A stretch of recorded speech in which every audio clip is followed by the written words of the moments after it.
Hey you guys, welcome back to Naughty Love Movement. It's your girl Nikki, and today I'm bringing opportunities for advertisement on my channel. If anyone is interested, they can email us at knottylove2020@gmail.com. Our prices are affordable and reasonable, and please reach out to us. We can start our videos with any commercials that you would like us to advertise. I look forward to hearing from you. I'm out. One.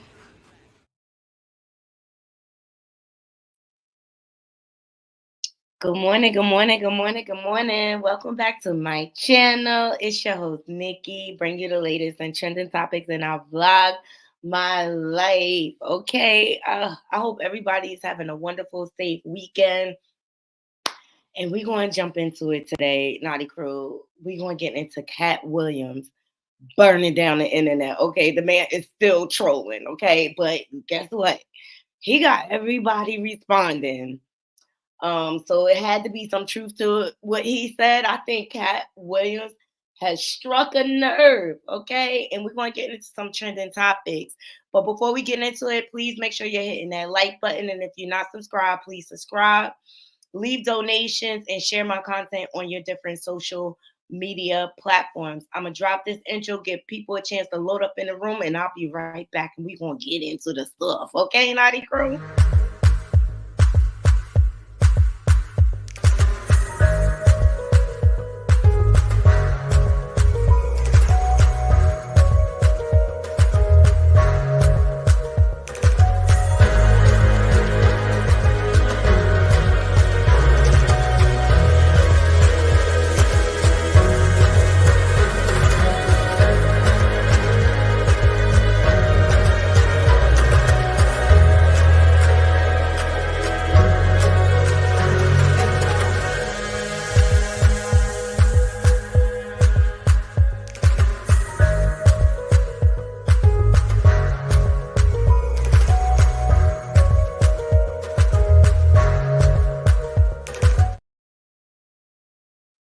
Yes, Katt Williams is hot this week, okay? So Katt Williams sat down with Shannon Sharp for an interview, and my man came with a plan, okay? Even threw Shannon Sharp off. Like, wait, Katt, you maybe we should stop sipping. This and that. Nope. Katt Williams came with an agenda. He called out so many folks, from Ricky Smiley to Steve Harvey, to Kevin Hart. You name it, he called it out, and he is not shy. He did not hold back. So I got the clippings. I wanted to wait till everything came out.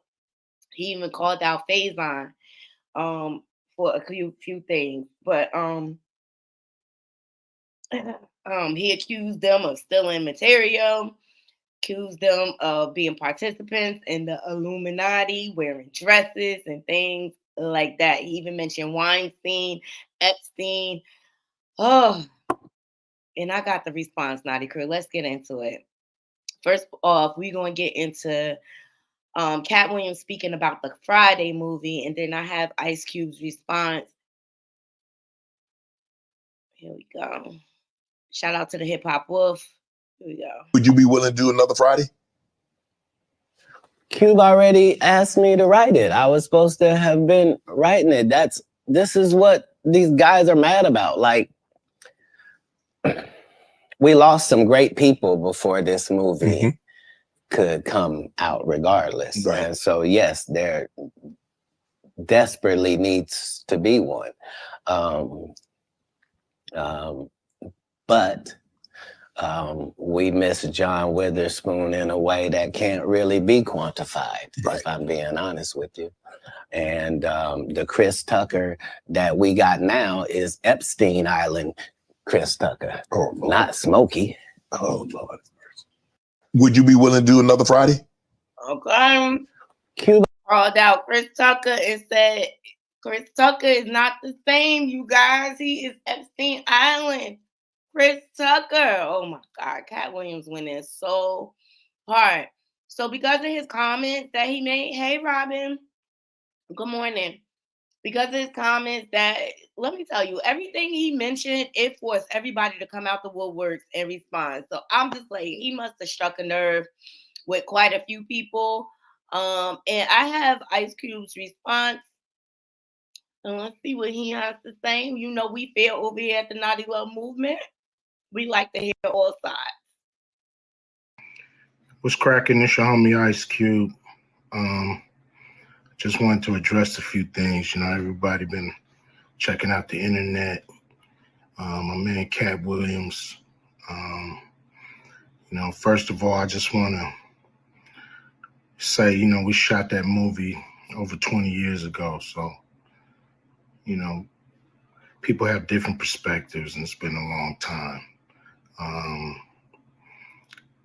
also want to say, you know, every comedian that I've worked with, every comedian that I've put in a movie, I only put them in the movie because I thought they was funny. I thought they was perfect for the part. I tried to put them in a position to win. That's what it's all about, you know. I don't, you know, I look at from, you know, Chris Tucker and Bernie Mac and Mike Epps, Katt Williams, you know, Ricky Smiley, Michael Blackson, Cedric, Kevin Hart. You know, all these guys I know are funny as hell. You know, I didn't discover them. You know, they were doing their stand-up or doing their thing, and I knew that they were great and that they could act, and that you know, if I have an opportunity, I was going to give them an opportunity. You know, to me, that's what it's all about. You know, as far as, you know, specific things, you know, Katt was 100 on a few things. Most of what he was saying, a couple things, you know, I just want to clarify. When we bring in a new, you know, comedian, we do have them try out for different roles. So Ricky did give Money Mike a shot. But when we saw him and, you know, we kind of saw how he moved and how he was, you know, auditioning, we decided that he would be a better, you know, Santa Claus, which was, to me, the perfect casting. When we saw Mike, damn, I call him Money Mike. When we saw Katt, you know, when I saw him, I just knew that he was perfect for Money Mike. And, you know, Katt, you know, said he wrote his role, which, I mean, the role was written, but he enhanced it. This is why Katt was so dope in the movie. You know, Money Mike had a small role, you know, about as big as the Santa Claus role, but when we start filming, he was giving us such magic that we kept expanding his role, giving him more to do because he was on point. You know, when we shoot these movies, you know, for one, the scripts are fire, or they wouldn't even do it. The scripts are laugh out funny. But we shoot the script, but once we get what we need from the script, we let the comedians ad lib, riff, play with the words, do their thing. We give them a take where they can, or 2, 3 takes where they can go off and do what they feel. Sometimes it makes the movie, sometimes it don't. When somebody gives you jewels, you want to try to make sure that makes the movie. So in the movie, there's second thing I want to clear up. I would never shoot a rape scene in a movie, especially like Friday, where you actually see this happening on camera.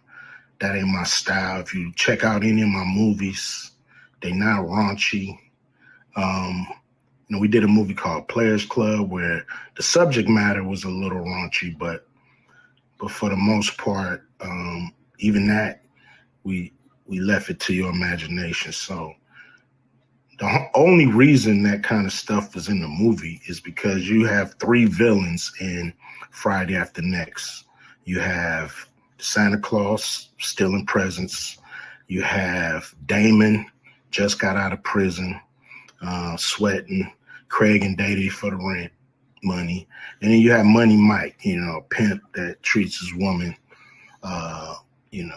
like a property. So Craig is always fighting the villains in the movie, from the Joker brothers to Debo. And so we already had Craig fighting Santa Claus. And the only real way to get rid of the other 2 villains was to have them go against each other. And the plier joke was always in the script, was never, we would never ever show that, that's not my style if you look at any of my movies. All right, so Ice Cube is clearing up a lot. It is posted on his page. Katt Williams, I feel like he told some truth, but he exaggerated a lot. And I think he did that on purpose, so that he can get the reaction out of everyone. I'm still trying to figure out how I feel about the whole thing. Me and my girl was talking yesterday, and I'm just like, I just feel like he just wanted to blast everybody. He even blasted. Here's what he's talking about Ricky Smiley. Here we go. He talked about everybody. Period. Everybody was Katt Williams. And don't nobody know who he is. I'm on the radio. I'm with Steven Said. Everybody know me. That's what he told everybody that would listen to on the set. That's the truth of the matter. He was so egregious, not now, then he was so egregious that, and Hollywood has never heard this in 100 years. He was so egregious, I put in my contract that I won't work with Ricky Smiley again unless he's in a dress. Now, what was Ricky Smiley's next movie? Was it First Sunday? Did he wear a dress in it? You bet he did. It's in my contract. Why would you put Oh my God. that in your contract, Katt? That's where he's a believable actor. Him and Tyler Perry can't play a man to save their life. They play good women. And I believe that the best actor should be in the best role. Oh my God. So that's why Everybody was Katt Williams. Okay, there's Ricky Smiley in First Sunday. All right. I'm just gonna go through and we just gonna go through it together. He talked about Weinstein. Hold on, here we go. Shortcut takers. They canceled me for talking about Harvey Weinstein before the thing came out, but he offered to suck my penis in front of all my people at my agency. What am I supposed to do? He did all of that. I'm thinking I'm the only black person on the script. I get there, it's 3 other black guys on there. Woo. Huh. So you wonder what they did to get there. I told him no. What y'all do? And this is why when I walk in a room, heads go down. Behind my back. Hey, bro, come on now, dog. Come on, man. Hey. Okay. This is a lot. This is a lot, Naughty Crow. And he came in on fire. Yeah, he's not lying, Shavy. Good morning. He's not lying. I'm gonna just go through these because it's just so much. And everybody responded. Faison Love, he called them out. Here we go. Chimp Williams. Chimp Williams.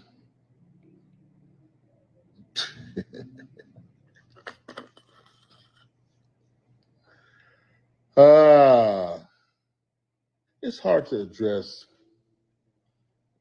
lunacy and hypocrisy, downright ignorance. But it's so funny how many people think this dumb, stupid mother is spitting truth. But that's the internet, I guess. You guys want to believe in something so bad. I guess you left God and now you believe in chimps. Like, I say, if there's no truth in it, why is everybody responding? what he's saying. I've taken 46 comedians with me on the road. 46. Okay. I'm not the comedian you can give that to. I only put on comedians that are funnier than me. Anybody that ever told you differently was a fat Faison liar. There's nobody me in the business. Faison just called it straight. Faison said that getting a Netflix special is easy. I have 12 specials. Guess how many Faison got? 0. I've taken 46 comedians with me on the road. 46. Okay. I'm not the comedian you can give that. Okay, this is causing his response. He's actually calling for help. He's calling for help. I don't think he's calling for help. None of this says. Y'all feel like Katt Williams needs help? You think he's calling for help? I just think he's calling a bunch of people out. And if there's no truth to it, why is everyone responding? His lines up with nothing. He runs a Fort something sub. Listen to what he's saying. He's actually calling for help. He's calling for help. None of this says lines up with nothing. He runs a Fort something sub. Listen to what he's saying. He's actually calling for help. Whatever. Faison said a bunch of nothing. Okay. Tiffany Haddish, you know, Katt Williams has been calling Tiffany Haddish out from the beginning, saying where did she come from and things like that. I thought it was quite weird. But like, what are you talking about? They think they can rewrite history. That Guy Torrey did a beautiful special about the Comedy Store and Fat Tuesday, where he said that Steve and Cedric and Kevin Hart and Tiffany Haddish came through there and made all lies. Steve and Cedric never performed at the Comedy Store at all. Tiffany was only seen at the Laugh Factory. In 15 years in Hollywood, no one in Hollywood has a memory of going to a sold-out Kevin Hart show, there being a line for him ever getting a standing ovation at any comedy club. He already had his deals when... Like, what are you talking? Yeah, he calling out everybody. So Tiffany Haddish responded. She said, I'm not mad. I just wish he would get his facts right about me. Dang, I guess I will send him a reminder text. But are we sure that is Katt Williams? He looks like Charleston White. Tiffany, aren't you supposed to be in rehab, girl? Aren't you supposed to be in rehab? And as you all heard, he called out Kevin Hart. Lord have mercy. But there was some resurfaced clips of Kevin Hart speaking on Katt Williams. And shout out to Hollywood Unlocked and the Shade Room for all of these clips. All right, here's the old clips of Kevin Hart. And so I remember this. This is when him and Tiffany Haddish was promoting their movie. and things like that. And You they haven't. went up to the Breakfast So Club. because you haven't. So because you haven't. Okay. Woo, this is a lot. This is a lot. So that's the old clip of Kevin Hart. And then he posted, gotta get that anger up out your champ. It's honestly sad. In the meantime, please enjoy my movie trailer to my next film, Live, which will be dropping on Netflix in 8 days. There is a moment in the trailer where Gugum Batharah says, they really love you. And I now know she's talking about Katt. Mark your calendars, world. So he used it as an opportunity to spin it and promote his movie. I ain't even mad at him, but 50 Cent comes in and defends Kevin Hart after Katt Williams claims he is an industry plant. So 50 posted, he said, oh no, at Kevin Hart for real is one of the coolest people in the world. He brings joy into our lives. He makes us laugh. I'm almost positive my new positive vibes are going to be contagious. Okay. And of course, he I'm going to keep saying that, but that's who we are. As a talk show host, you obviously keep up with the latest in pop culture. What was your favorite celebrity moment of 2023? I think Thanksgiving Day. So 50, he's backing Kevin Hart.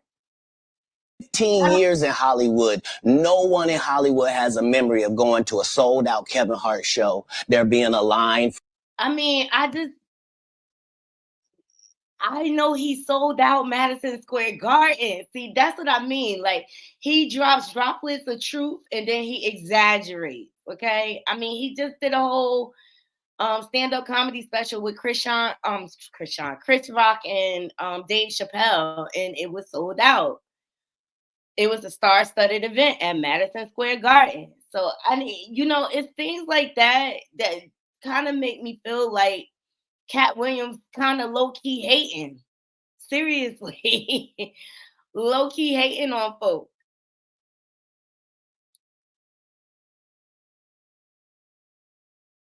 All right, so we got into Kevin Hart.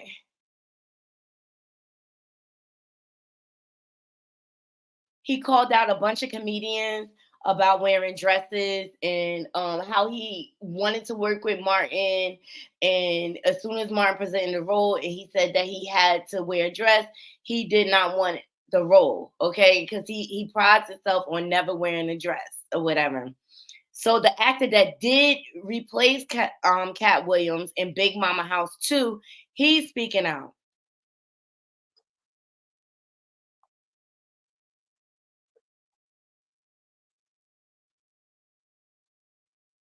Hold on. Sorry, guys. I thought I was sharing my screen.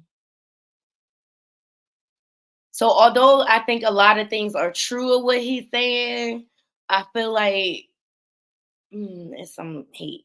It's a big conversation. Yeah. Did you get like slack when you wore the dress at that moment? It was like, wasn't slack from people. Only Katt Williams. Katt Williams was trying to always say, Brandon, don't wear a dress. He called you, or is this? No, he was saying it in the media, so I thought he was heckling me. He was really trying to help me at the time. I didn't know that. I was immature. Right. I feel like, dang, why I'm trying to make it. Why you bashing me? And then he was trying to warn me, don't get in the dress. So the Awakened Brandon, you couldn't pay him $1 trillion to get in the dress. Yeah.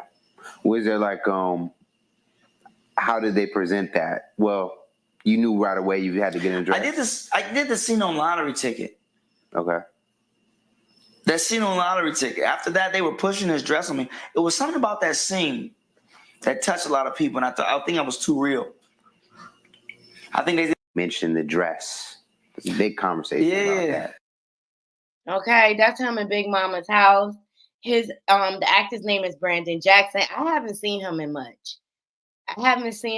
Since. Okay. But Katt Williams is claiming that's a curse. That's a curse in Hollywood. He also called out Cedric the Entertainer for allegedly stealing jokes, okay? Chad Johnson, man, everybody running call me Mama Lucy, though. Everybody around here call me Bomalicious, it's fine. You call me that. Don't even worry about it. Everybody call me Bomalicious. Everybody call you Bomalicious. Yeah, everybody in the whole city call me Bomalicious. Don't even worry about it. It's fine. You call me that. Don't even worry about it. Bomalicious, this is what everybody call. Yeah, everybody call me that, man. Don't worry about it. I'm like, all right. So all week long, my ass talking about Bomalicious, what up, boy? Hey, Bomalicious, you gonna run, come over?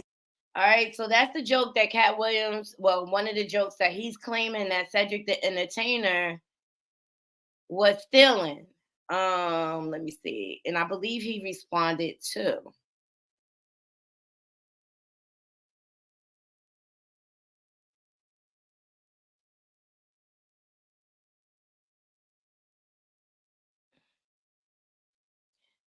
It's nuts. It's nuts. It's nuts. It's nuts. How it's just like, oh, this man done blew. He done burned down the internet. But my thing is, if it's not true, why respond?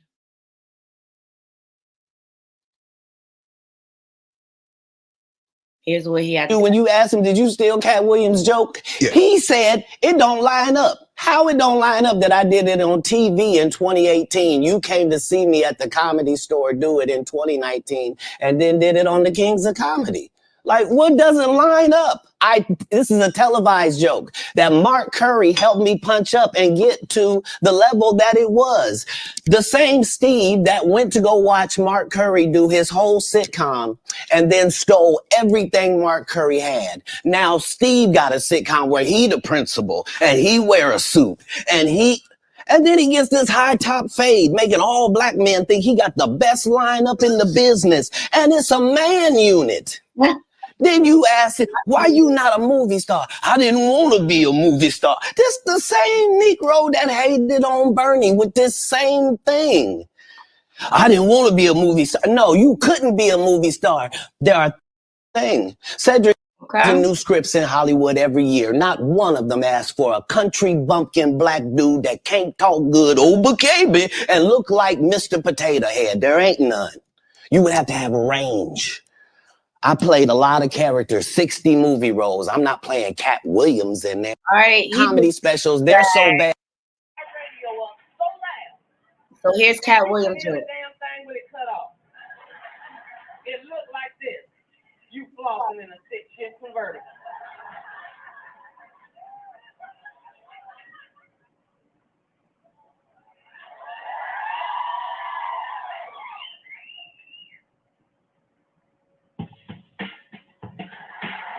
Space shuttle like it's a 72 deuce and a quarter. Nigga, we get us a cigarette, nigga, we be in a space shuttle, nigga, like it's a 72 deuce. Nigga, we get us. Okay. So that's Cedric doing the same joke. I mean, they pulling the receipts. Here's Mark Curry. Well, Steve stole my material on his show, so I had a beef on that. On what show? When he was on his the bullshit talk show he had. And he did all my Halloween material one Halloween. I'm watching, somebody called me and said, man, homeboy doing your material. So he did my whole Halloween run. And I know he didn't think of it. And this is true stuff that really happened to me. And so my thing is, you don't have to do that, homeboy. Right. So, motherfucker, you made enough money, bitch ass. Okay, so, I mean, Steve Harvey's show was very, very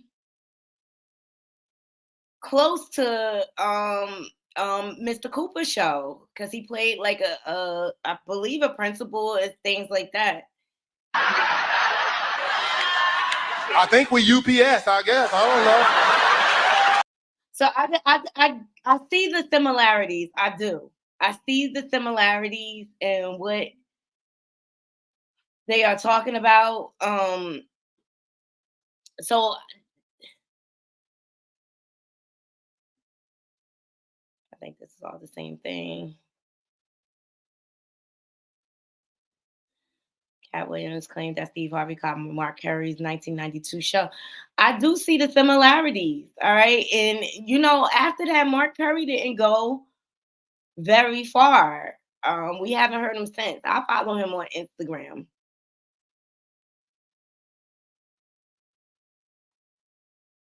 He also called out Michael Blackson, okay? It was no end. It was no end. How early it was in your career. Obviously, it hadn't been I don't think it's in the last decade because you've been immaculate. Have you ever dropped a pass? I have. I've been booed too. You know the little segment between everything is fine and I got it, and then you noticing where it is now? Mm-hmm. Yeah, it's that. The thing about as a comedian, the audience matters, not you, the writer, not none of that. And so I don't think any comedian has ever been booed unnecessarily either. They deserve it. Oh yeah. I'm saying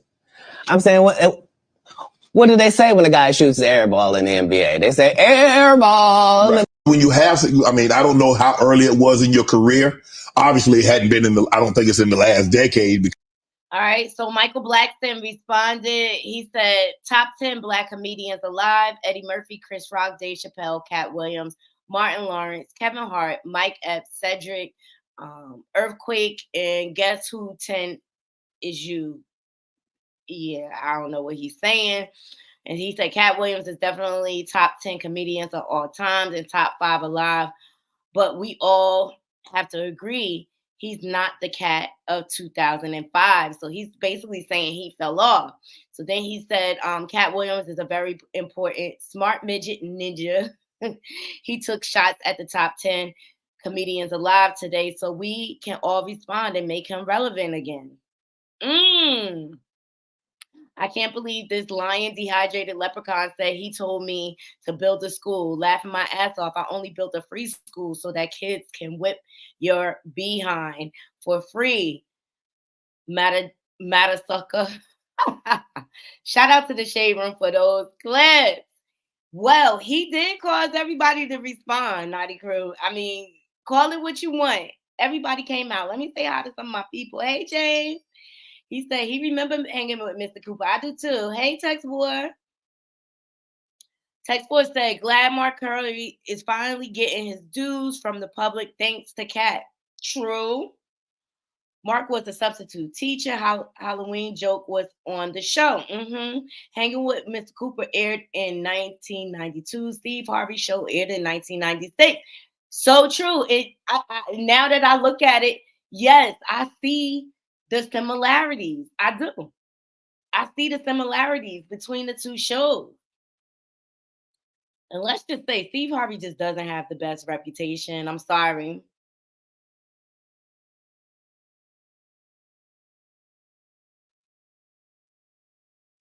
But during all of this trolling and dragation, he did mention a few comedians that he did love. He did give big ups to certain comedians. So here we go. Who are some of your favorite young comedians? I haven't seen a young comedian I don't like.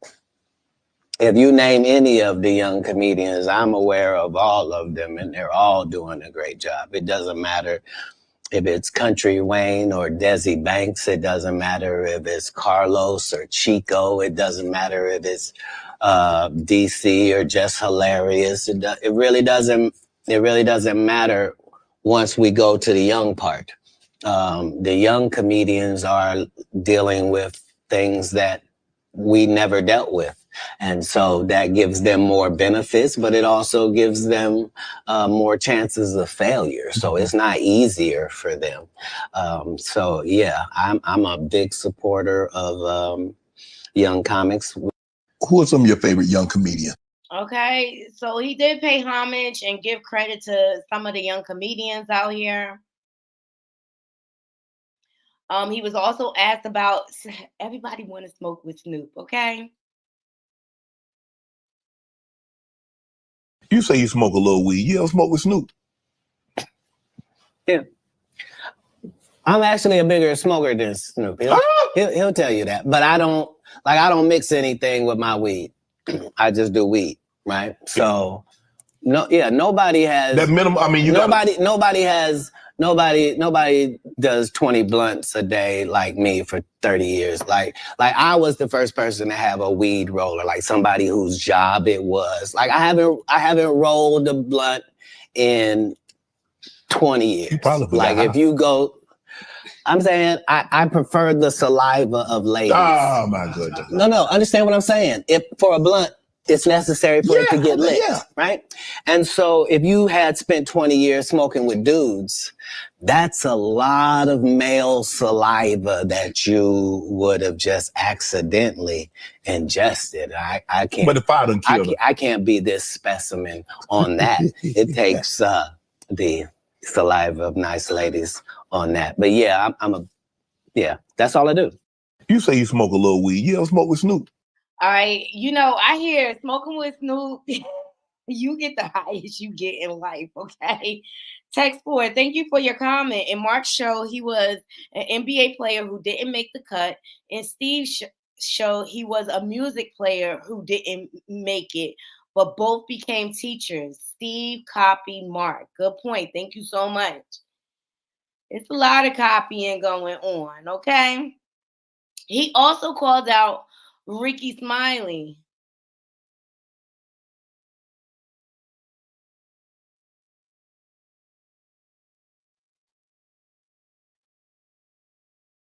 Ricky Smiley addresses Katt Williams' comments about originally being cast for the role of Money Mike in Friday After Next, okay? Shannon Sharp show about when I was on Shannon Sharp was telling him the story of some of the behind the scenes from Friday After Next. Let's start with that. When I went out there, let's just go back. In 2000, I was the host of BET Comic View and in the season 2004. I also worked on this show called Live from LA. That was my first job with BET. And that's where I met Ice Cube, if I'm not mistaken. And Ice Cube was like, hey, man, I like your work. I want to do some stuff with you. I want to put you in some movies. And Ice Cube started putting me in movies, which really helped my career. I was in All About the Benjamins, of course, when they changed the ending of it, that part didn't make any sense. But then he put me in Friday After Next. And just for clarification, I went out to audition for Friday After Next as Money Mike, not the Santa comments on Shannon Sharp's show about when I was on Shannon Claus. And that is the honest God truth. I had no reason to go on there and to go on Shannon Sharp's show and lie about any of that. That's what I auditioned for. Was Money Mike, and I guess the producers, Cube, and everybody saw something different. And I think that Money Mike character, Special K, was going to come off as kind of like just a guy who was hanging around in the strip mall who was just kind of being annoying and almost like a crackhead type of character. That was right. Just, so Katt, I guess when Katt Williams did it, they added the whole pimp twist to that character, which was actually a better decision and made it funnier. Because ain't no way in the hell I could have executed that role like that. And I'm glad that they made that decision and they put me in a Santa Claus role, which was actually perfect. So when I got back to Claus, and that is the honest God truth. In LA, they say, hey, your role has changed. You're going to be the Santa Claus. And here's the Santa Claus suit. Put it on, and here's your lines. Sat in the trailer, went over the lines, went over my stuff with Cube, and the rest is history.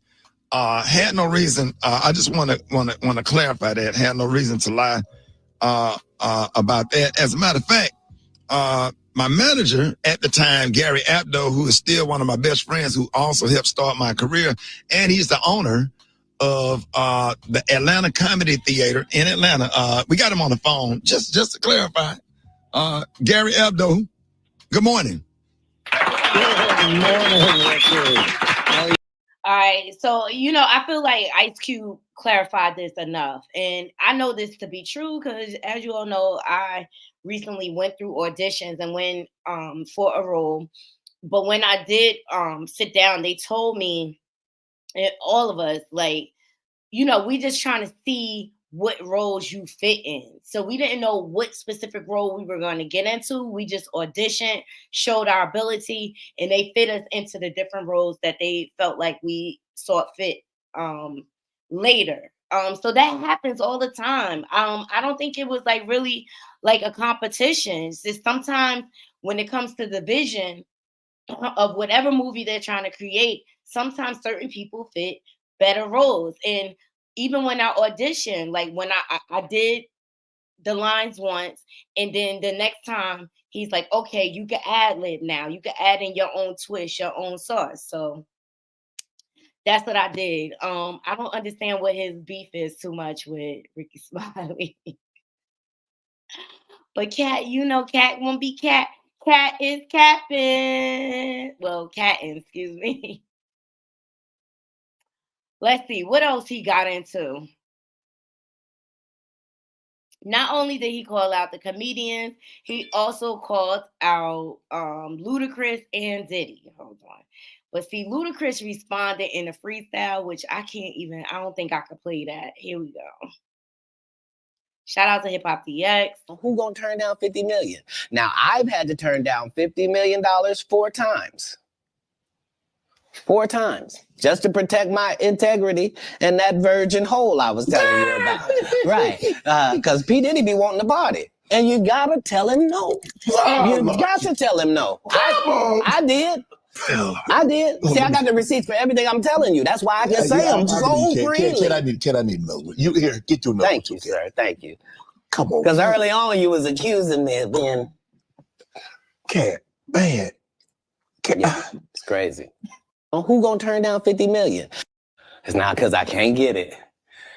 All I gotta do is want it, and it belongs to me. So because of that, because I'm favored by God, like when I see people's wives and stuff, I don't even look at them. You know what I mean? Like I don't want to look at nothing I don't want to have, because I know how blessed I am. If I look at it, I got it. Yeah. That's how Diddy be feeling. Now, come on, man. Come on.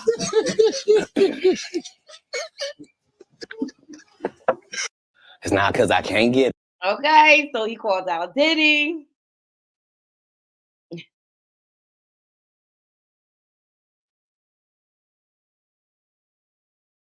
He also called out, of course, he called out Steve Harvey. Here we go. Steve that went to go watch Mark Curry do his whole sitcom and then stole everything Mark Curry had. Now Steve got a sitcom where he the principal. He just copied. Imitation is the best form of flattery. That's all I can say. Hold on. Let's see what he had to say about Chris Tucker. Cube already asked me to write it. I was supposed to have been writing it. This is what these guys are mad about. Like, there's a real skill. Most of these confident people we see is really delulu. Well, you don't think they asked Chris Tucker to come back in the second Friday?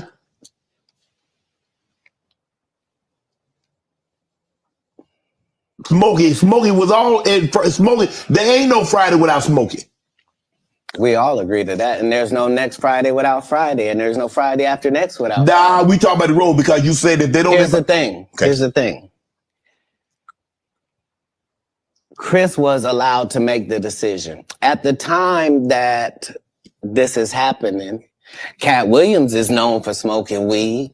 Willie Nelson is known for smoking weed. Right. Snoop's known for smoking weed, but none of us is really known except Willie.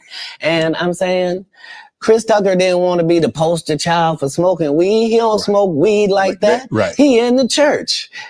Michael Jackson's best friend is a real skill. Most of these confident people we see is really delulu. Well, you don't. Christmas. Michael Jackson called him Christmas. You ever met a man that gave you a little nickname like that? No. Me neither. Just like P. Diddy called grown men daddy. I don't know why people stand for that, but Christmas. You ever met a man that gave you a little nickname like that? No. Me neither.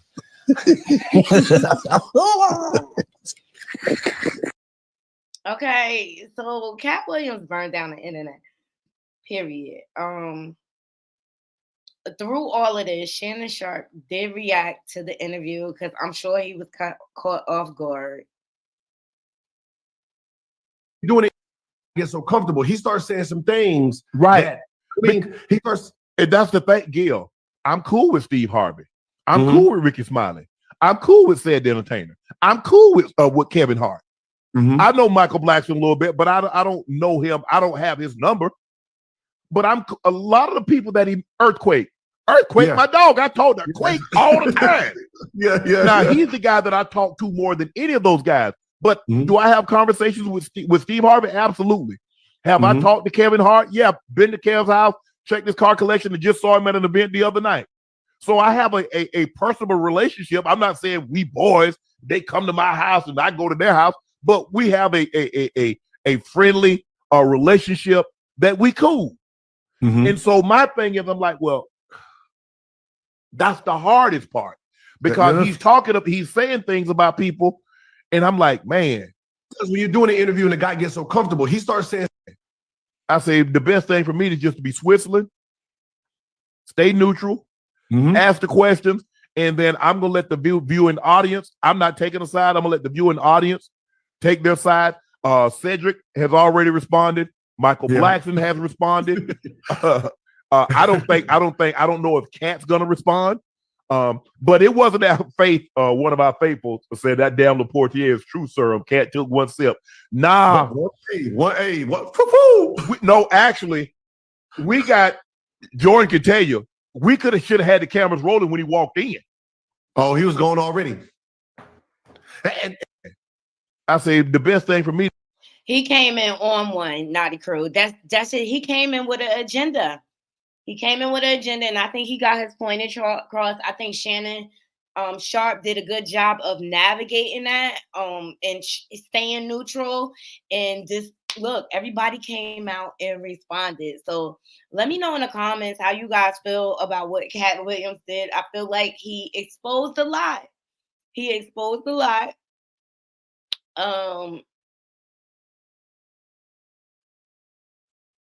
And he apparently struck a nerve with quite a few people, okay? Because if that wasn't the case, it wouldn't be all these responses. The man has been trending. Every other post is about Katt Williams. He tore down and shut down the internet and overshadowed the Epstein list, okay? All right, so you know what? Where there's smoke, there's fire. I'm glad he was able to say his piece. And we'll see what comes after this. I'm sure we'll get a comedy special. He's gathering all his receipts. He's listening, I'm sure, to all these responses. And I'm sure he'll have something to say because Katt is not one to hold his tongue. Seriously, like I just can't. And I think that's all I have on the Katt Williams. All right. Shout out to you, brother. I wish you the best of luck. Steve Harvey has been called out a lot. So, and he doesn't have the best of reputations. He really doesn't. You could just look at his relationship history and tell he a grimy person. I mean, look how he left all his wives. He doesn't even claim his biological children, but he adopts children that aren't biologically, like, make it make sense. Make it make sense, Naughty Crew. But so many memes are coming out. Get rich or die trying. This is 50. You know, he bodied the whole internet with this interview. And we are all here for it, okay? Oh, here's Ludacris' response to Katt Williams. I'll give it to you. Whatever's heavy on my heart is always on my mind. Like Snoop's cannabis shredder, I'm always on my grind. Okay, I gotta stop it because he got music and stuff like that. But I always thought Ludacris was a dope lyricist, and I feel like he don't really get the credit that he deserves. I love his dramatics. I feel like he's in the category with Busta Rhymes, and things like that. And he's just original. They throwing shade because could never take my shine. I bring my watch collection on my jet. Let me take my time. Like fine wine, I'm aging like Benjamin. Whatever. Yeah, Katt Williams said he Top 5, I'm worth mentioning. Bring me rappers, I'm lynching them. See the pendulum swing. Jesus with diamond thorns. Ludacris swaddled in Gucci linens when I was born. Okay, Ludacris, he got bought. Married with kids, the evolution of life. Never been a clout chaser. Never say for life.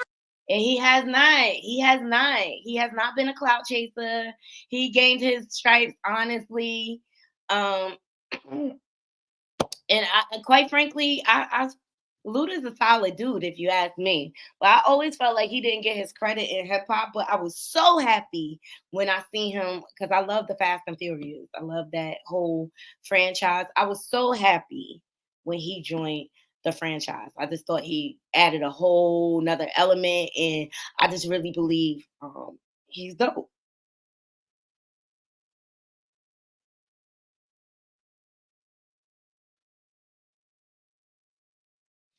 Oh, also Kevin Hart and his crew, they crack jokes on Katt Williams during the NBA game. Shout out to Hollywood Unlocked. New York Knicks. I don't know if you guys know this, but Katt Williams bought the Knicks. He definitely bought it. He bought the Knicks, and it's rumored that he took the Knicks back, returned them with a receipt. Yeah, you could do that. You didn't know you could do that. The first person ever did. Yeah. Oh, they gave him a 30-day policy. He had it. Well, he bought it for 15 days and returned it. Yeah. It's another fun fact about the New York Knicks. He made the team. He played. He played. Oh, he played. He played with the Knicks. He played with them. Well, you know he's fast. They say he's fast. Yeah, he run one of the fastest. 3.9. What you say? A sub 3.9. He figured out how to play basketball from reading all them books. 3,000 of them. 3,000 a year. A year. That's 2 a day. At 6 years old. That's 2 a day. Who knew he was so voracious? At the age 7, he got accepted to I think it was Delaware University. Yeah. Oh, yeah. Never made public news. No. Ever. The biggest secret in the world. New York Knicks. I don't know if you guys know. Smartest kid to ever do it. They kept it a secret for 48 years. They kept it a secret, and it just dropped on it. Well, he was hitchhiking on side of the street at 13. Yeah. So they couldn't find it. Speaking of which, Kev, you've had a busy week. Yeah. A tough one. Yeah, real busy week, fellas. A real busy one. Okay. Oh, John Morant coming in to the Lakers. Okay. Another known fact: Katt dropped him off. Oh, wow. Katt just dropped John Morant. He gave him a ride. Oh. He gave him a ride. Oh my God. So what better way to troll him? I say maximize on the moment, okay? Maximize on the moment. Up next, I want to get into some trending topics. Yes, I do. Did y'all see the new Dave Chappelle special on Netflix? Dreamer. I recommend everybody go see it. But here's a clip. Shout out to It's On Site. He's talking about when he met Lil Nas X. Calls himself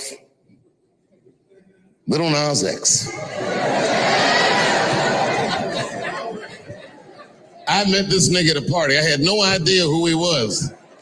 But the minute he walked in that party, I knew I was in his dream.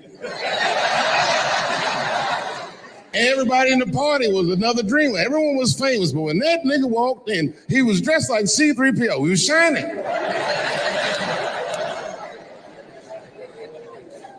And everyone was like, oh my God, there he is. That's Lil Nas X. I didn't know who he was. And for some reason, out of all them dreamers, he walked right up to me.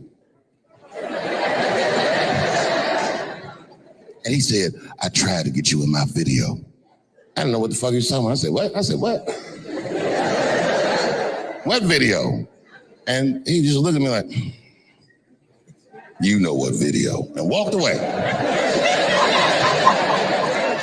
And I watched him walk away. I said, man, this nigga's having a very powerful dream. Okay, go check out Dave Chappelle's special. Y'all already know he's unique in his own right. And he does his own thing. For sure. And it's never a skit without him including the LGBTQ plus.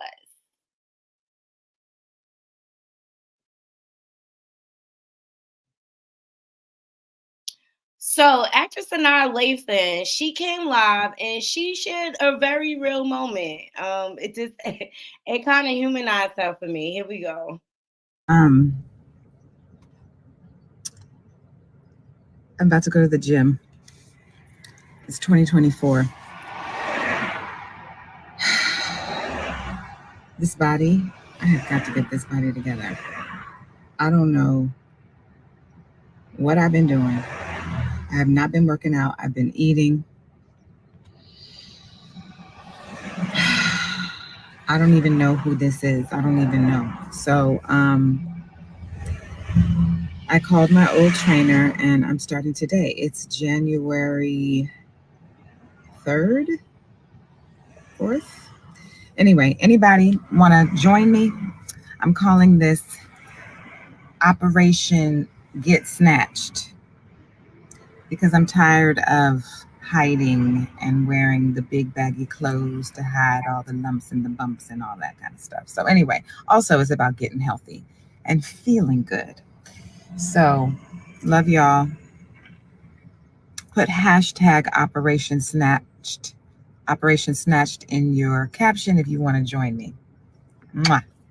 And I thought that was real. I thought that was real and human. Okay, we all go through little bumps. I know I haven't been working out the way I need to. I can admit it.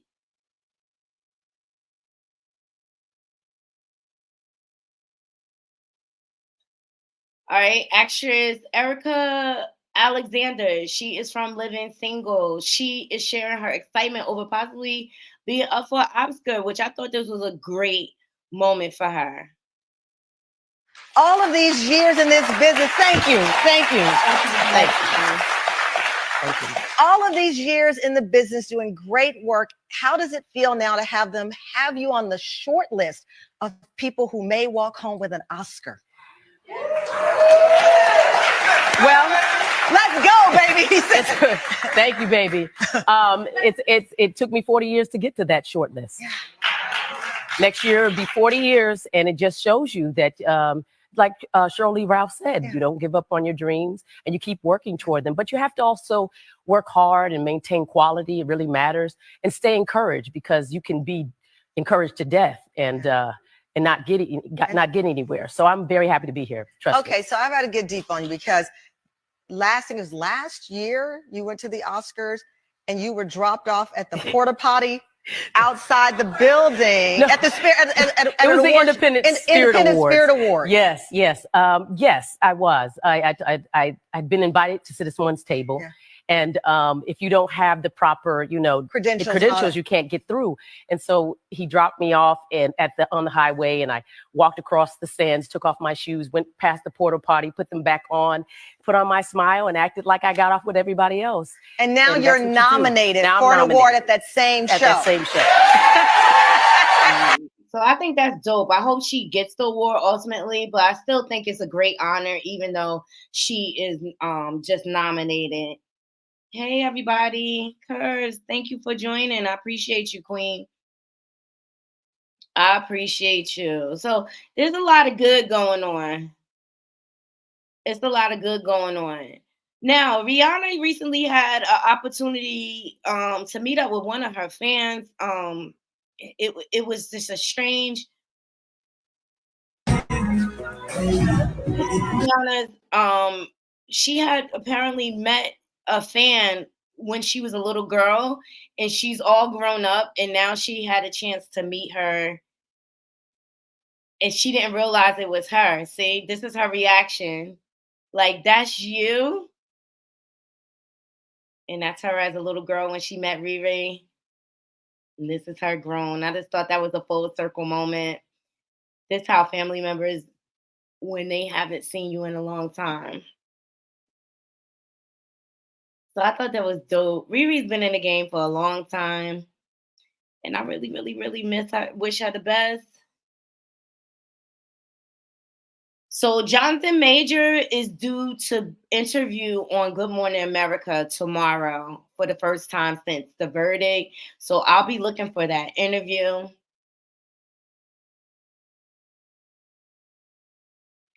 I'm interested to see what he has to say. I want to hear what he thinks about the verdict, if he thinks it's fair.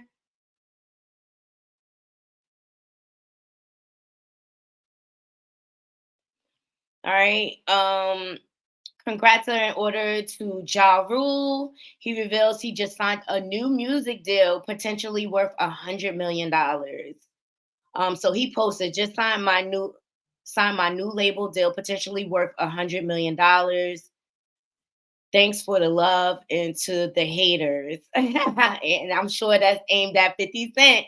Because, 50 Cent kind of drowned his career out when he came. See, 50 always been a troll. That's why I respect it. Hey, Miss Brenda. That's why I respect him, because he's true to who he is. You know what I mean? He came in trolling Ja Rule, took over, this and that. But I want to hear some new music from Ja Rule. I always thought he was a great artist, a great lyricist. I felt like he had bars. I bought a few of his albums. Happy Sunday. Happy Sunday. I brought a few of his albums. So congratulations to him. Seriously. Let's see what some of the comments have to say. Oh, Auntie Tima, this is my aunt, my cousin. She said, congratulations. Funny Marco said, I need a conversation with him. And Ja Rule responded, he said, let's make congratulating each other a thing in 2024. So I like it. I like it. I like it. Whoopi Goldberg also spoke out about appearing on the fake Epstein list, because there was definitely a fake list going on. Because I have to explain, because there was a fake list. Yeah. And I'm on it. So you were on the island? I was apparently, I don't know. They said I was on the island. They said I'm like, I don't go anywhere. If the story was about a bus, it would be more believable. Maybe, but it's like, so I'm just gonna say, and there's been a lot of stuff recently. I don't know what I've done to anybody, but apparently there are a lot of these kind of sites that are, what do you call them? They're parody, or they're satire sites. Oh. But people don't realize that they can be harmful. So let me just get my part out. Okay. I never got kicked out of Gordon Ramsay's restaurant. Oh, gosh. Never got kicked out of Guy Fieri's restaurant. I didn't get kicked off Bill Maher's show. I didn't get into a fight with Oprah backstage because, I have to explain, because there was a. All right, so there's a lot of fake lists going around. And if you see a list that says Jay-Z, it's fake. That's not even his name. But I never believe Whoopi's a down chick. She lives in New Jersey, and she's always like mad cool. Like, she's very approachable and very polite. And I did not believe it for 1 minute, period. Like, that she would put herself in that type of situation. So shout out to the Shade Room for capturing this footage. So as you all know, Kevin Hart is suing Tasha K for extortion. Shout out to the Jasmine brand. Kevin Hart adds shell company allegedly owned by Tasha K's husband to his extortion lawsuit, claimed blogger is using fake businesses to evade financial liability. Remember, we talked about the Games lawsuit the other day, and how his victim accused him of setting up shell companies like this to avoid paying her. Well, she won ultimately, and he has to relinquish the money at this point. Well, Kevin Hart,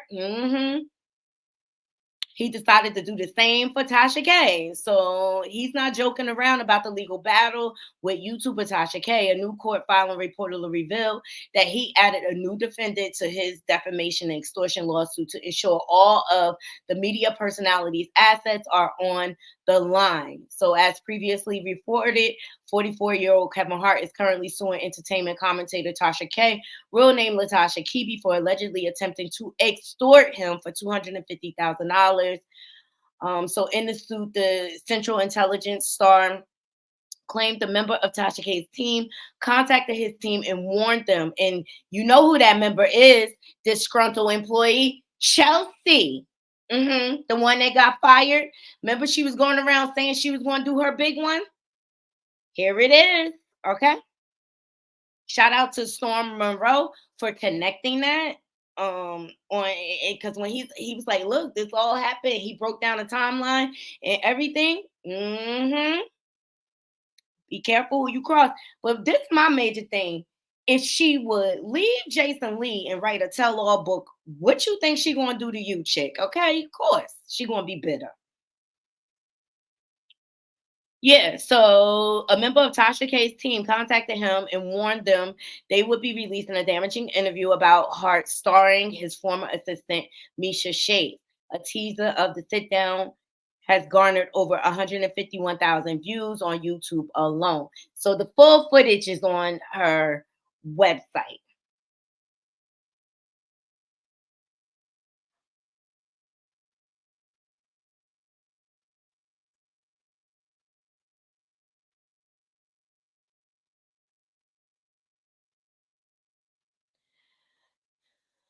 You said, I don't think people should respond to everything. The list was obviously fake since the list wasn't released. But she was kind of addressing all the fake news around her name. He said Kevin is catching strays all over the place. The only reason he is suing Tasha is because he can't sue Chelsea. She's the source of the info. Why sue Tasha K? He wasn't to focus. He wasn't to refocus on the subject matter. He's claiming that Tasha K tried to extort him. I don't know. I'm gonna drop the link. So people can come up here and really voice their opinion.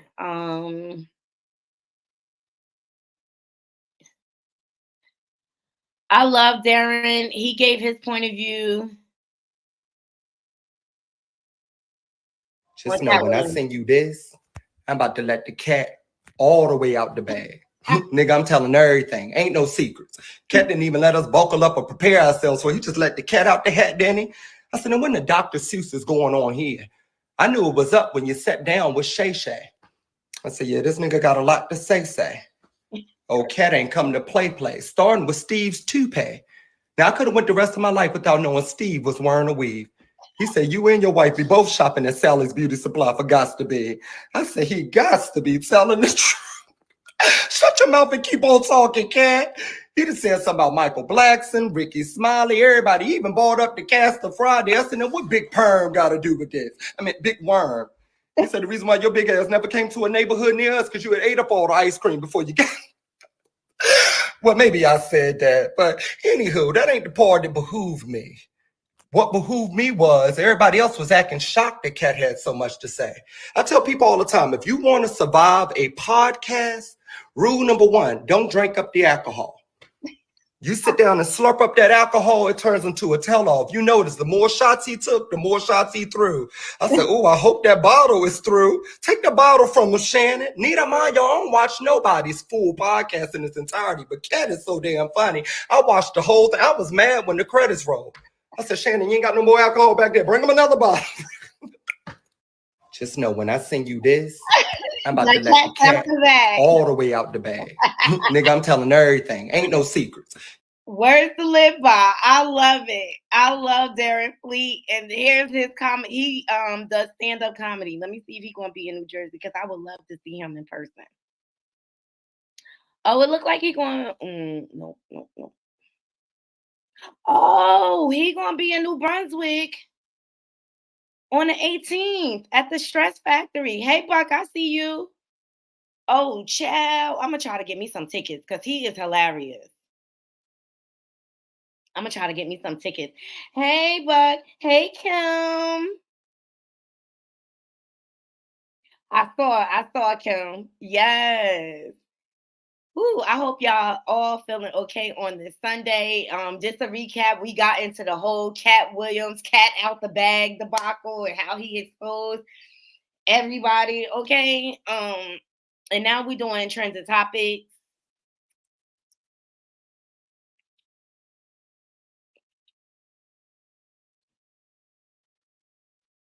And Sabrina Peterson says, shout out to his on site. This is the woman that was in the lawsuit with T.I. and Tiny. Not the current lawsuit, the first one who brought it forth. Sabrina Peterson says she's stopping at nothing until she sees the Harrises pay. I'm ending the R culture. So she posted, if you have been assaulted by the Harrises and you have been silenced by watching me and other experienced victim shaming, please contact my attorney. He's taking more cases and the authorities want to speak to you. Ooh, she not playing.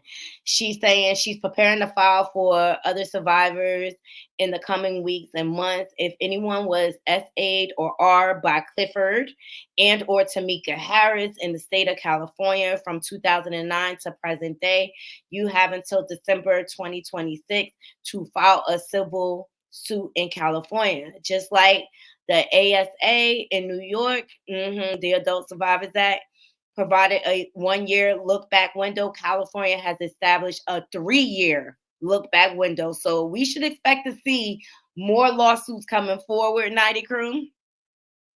If I was being accused and the person was 1000% lying, I would sue them for defamation. If I don't sue, then obviously the truth to discredit them doesn't exist. Start looking at the actions of the accused and not the accuser. Victim shaming is predators empowering. She not playing. And this is on the tail end after they were slammed with another SA lawsuit.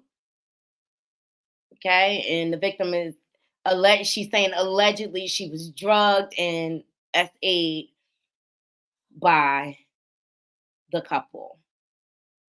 This is all allegedly, people. I ain't saying it happened, but they just bringing these lawsuits forward, and it's up to me to share the information. Yeah, what's that? The toe girl. Exactly, the toe girl. She's claiming T.I. tried to stick toes in her cootie cat.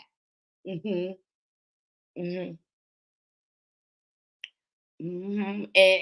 Tiny is trending.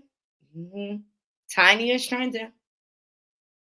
It's sad because T.I. had posted a picture or went live like when she had first woke up, and now the picture is circulating, and this is one of the memes that's coming out of it. Smokey Robinson. Woo!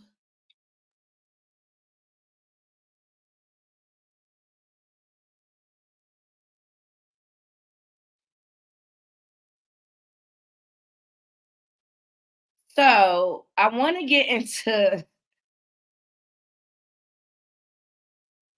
this next clip. So a man was being sentenced in Las Vegas, and this is what he decided to do.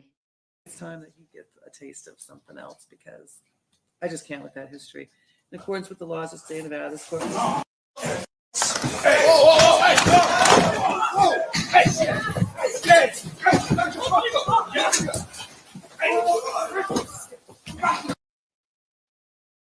Wow. Wow. There's no respect for the courtroom anymore. There is no respect for the courtroom. Okay? There is no respect for the courtroom at all. I guess he didn't. I guess he didn't like the judge. So I have an update from that. I'm sure all of you have seen it. Yes, Flying Eagle James. I'm sure all of you have seen it across your feed. So the Las Vegas judge who was attacked in the court has ordered the man who hurled himself over her bench to appear before her Monday, and by any and all means necessary. I wouldn't want to see him again. But I guess she got to hold him accountable. Good morning, Michelle. Do rags, you crazy. Do rags, you crazy. Okay. All right, guys. So up next, you know, we were snowed in yesterday, Buck. I seen your little snow video. Y'all was so cute, you and the kids, or whatever.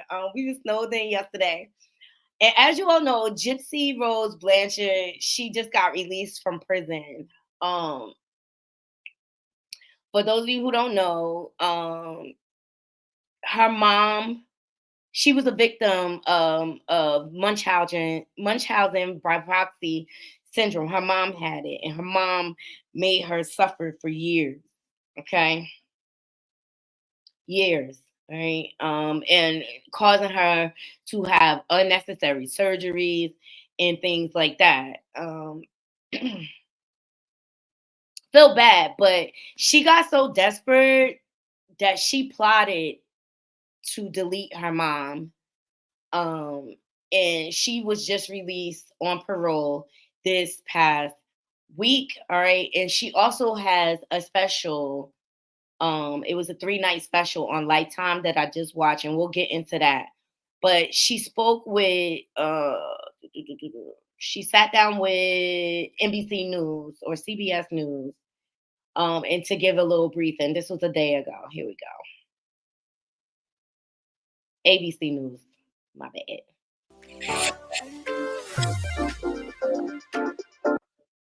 We'll wait for the commercial.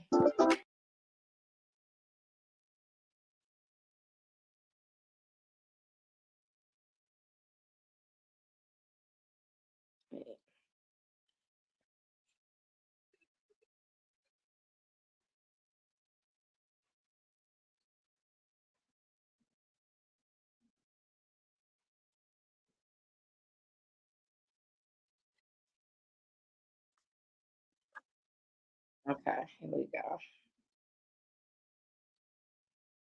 This is one of her first interviews. She's posted selfie and things like that.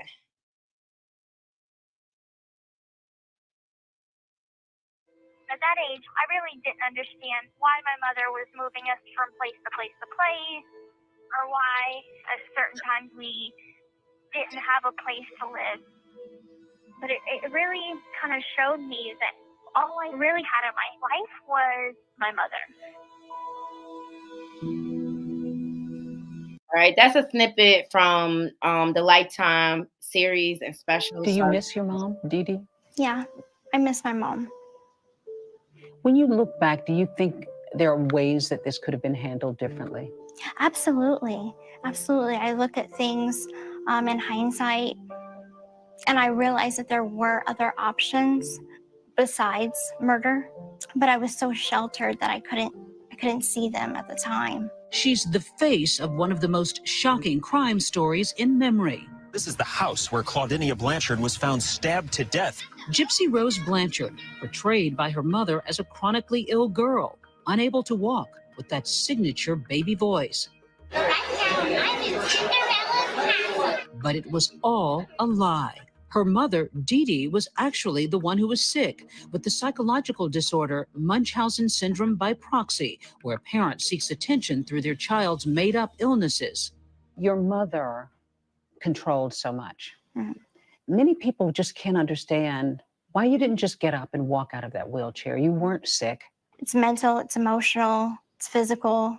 All these reasons combined together is what prevented me from just walking out of that situation. Give us a sense of the fear that you felt. I feared more than anything that if I ran away, that things would be worse for me at home.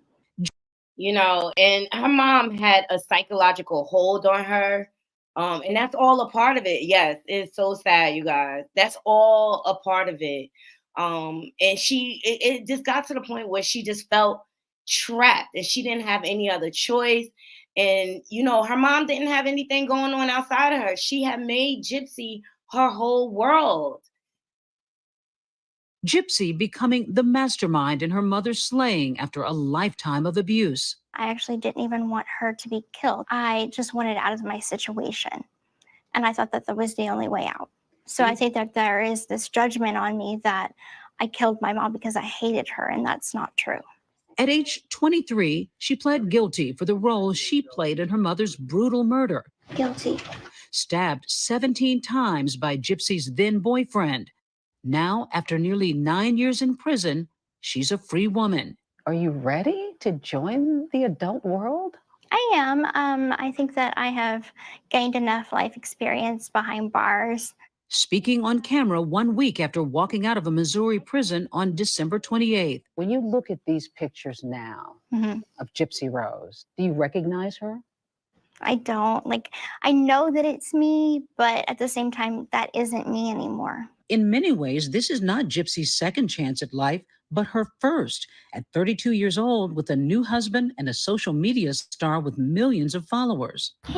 And that's the part that I'm having a hard time with. Okay, so I watched the special, and she has her dad and her stepmom as a support system. But I just really feel like she longs for love so much that she'll take it in any way she could possibly get it. And I could tell you so far in the special, a lot has been revealed. So like go check it out. Naughty Crew. It's on Lifetime. Some of the things that she revealed is that she was SA'd by her grandfather. Now, when the original HBO special came out, the whole family was on there. They was really pretty much bashing her mother and things like that. The grandparents, well, the grandpa was speaking out, the uncle, and things like that. Well, on the Lifetime special, she revealed that she was SA'd by the grandfather. The crew confronted him and asked him about it. Of course, he denied it. And so Gypsy said that's the reason why I never ever want a relationship with him ever again. All right. She said the only person she told was her mom. Hence the reason probably why they were on the run so much and they didn't feel like they could depend on family. Also, what was revealed in the Lifetime special, her dad admitted that he was not there the way he should have been. And it was a lot due to his work because he's like a fisherman. And so with his work schedule, he works 20 days at work and then he's off 28 days. You know what I mean? But he admitted that he felt her. But how the last episode ended is with her saying that she got engaged and her stepmom was like, oh my God, because the whole plan was for Gypsy to go to her dad's house. All right. Let's just say Gypsy learned a lot of like manipulation and lying from her childhood, from her mom. It's definitely worth checking out, Michelle, like because it gives this, it's Gypsy telling the story. It's not coming from other people. It's her telling the actual account of what happened. Also, you know, it's the movie on Hulu or the series on Hulu called The Act. A lot of it was pretty much close to what Gypsy was saying. Of course, a lot of it was put on. But it just gives you another perspective, and I just think people should check it out. Here we go.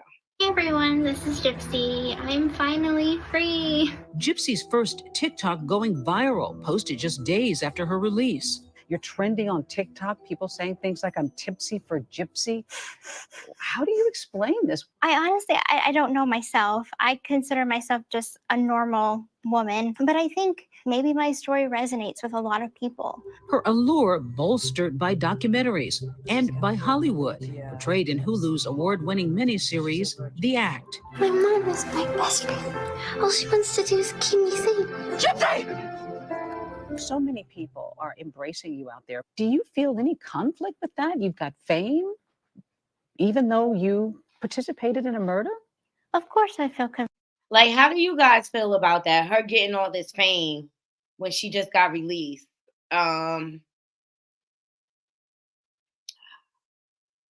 just think she's too fragile for all of this right now. Seriously. Conflicted. Fame is not what I'm looking for. I always said I think I'm infamous and then I came out famous, but that's not what I want. I want to be an influence for change. She's beginning by offering details of her life in prison in the new Lifetime series, The Prison Confessions of Gypsy Rose Blanchard. I share my story to be a cautionary tale so that the next person that might be in a situation like mine where they are in an abusive relationship or they are feeling trapped. They don't take the route that I did.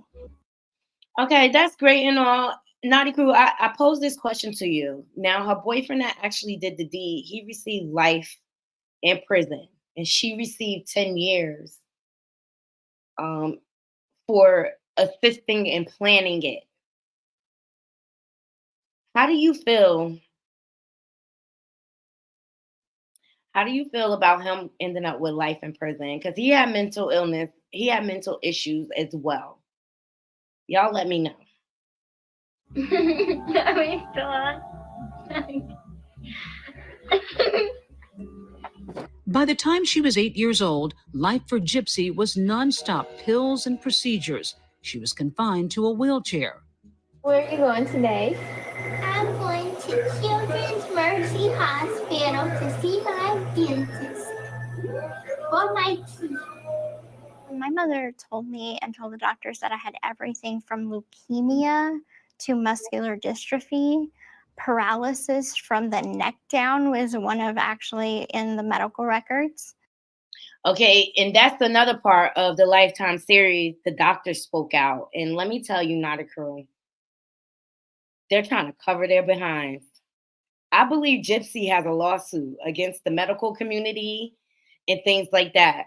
Her mom did things like doctoring her birthday, and no one kept that and caught it until so much later or whatever. Especially with me working in pharmaceutical, one of the first things we have to verify is your birthday. Like, how could that get missed? And I feel like the doctor spoke out on the Lifetime series to cover up their missteps. They failed her. Period. They failed her. And the doctors see me moving my arms, so how could I be paralyzed from the neck down? Were you ever tempted in any of these medical tests to say, I can move my arms, I can walk? Of course, but my mother was always in the room with me. She never left my side, not once. Gypsy forced to undergo numerous procedures. And she went through procedures like feet and tube procedures.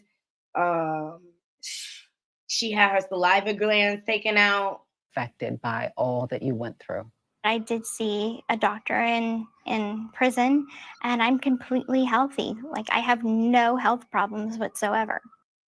Grown-up Gypsy revealing for the first time now that she was hiding a dark struggle. In the docuseries, you reveal something pretty surprising. Yes, in the docuseries, she revealed addiction. Serious was this addiction? This is really hard to talk about because it took me down a really dark path. But I felt like it was my only way to cope for a time. She says she'd had enough after 2 decades of abuse. We have breaking news. The body of 48-year-old Claudinia Blanchard has been found inside her home in Springfield. On June 14, 2015, police find Dee Dee Blanchard stabbed to death in her Missouri home. Authorities discover Gypsy plotted with a boyfriend she met online, Nicholas Godejohn, to kill her mother.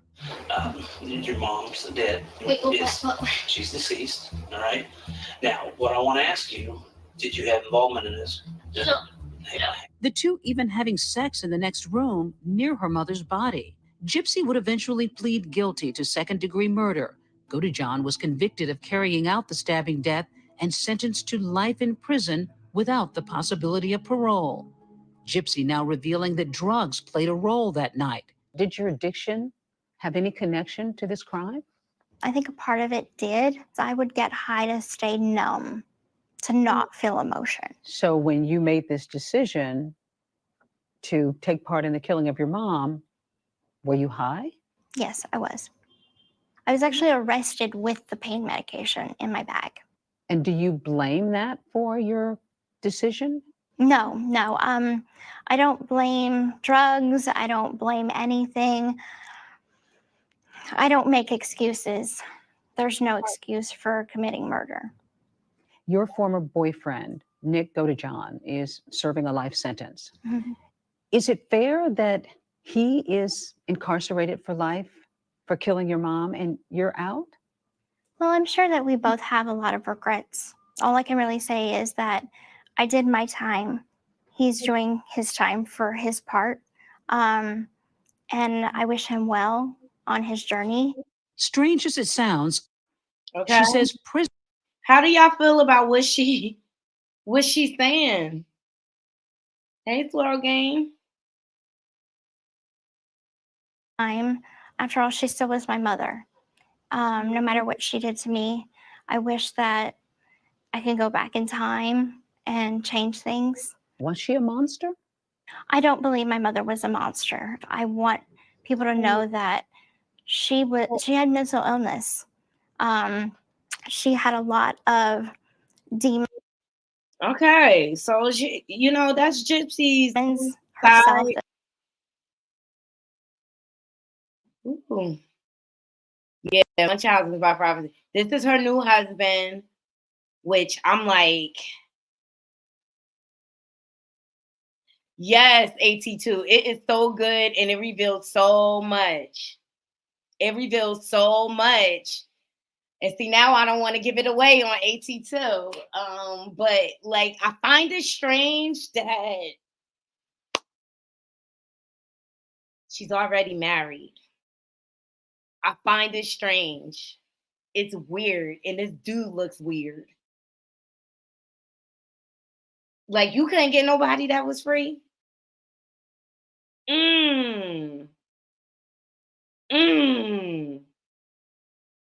I don't know, Naughty Crew. Do y'all feel like, I'm gonna drop the link just in case people want to come up. I feel like he preying on her.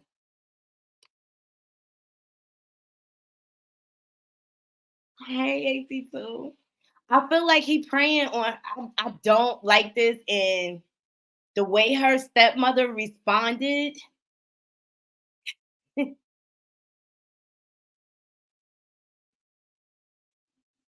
Oh, okay, AT2. He said, I'll say this. I think she has developmental issues, and so he probably knows that.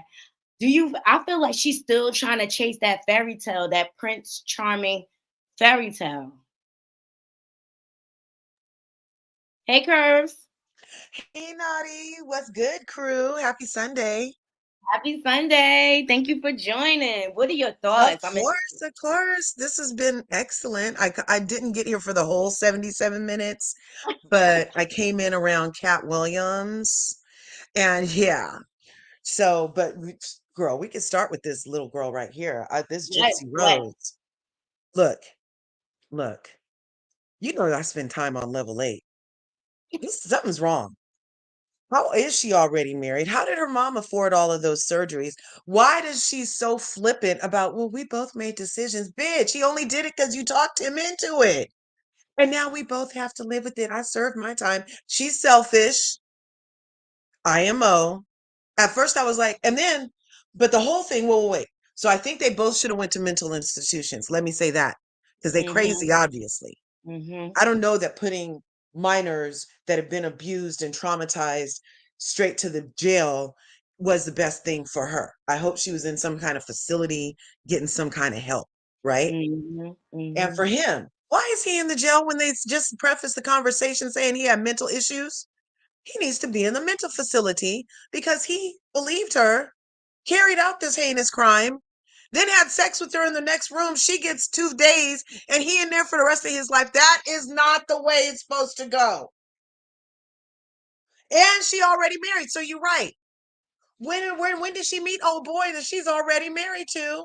And why does he look a little similar to the one that's incarcerated? Like they both don't look right. They don't look right. They don't look right. AT2 says, remember the voodoo she put on her, she believes she's cursed. Oh my gosh. The girl believes so Gypsy thinks she's cursed by her mom? Yeah.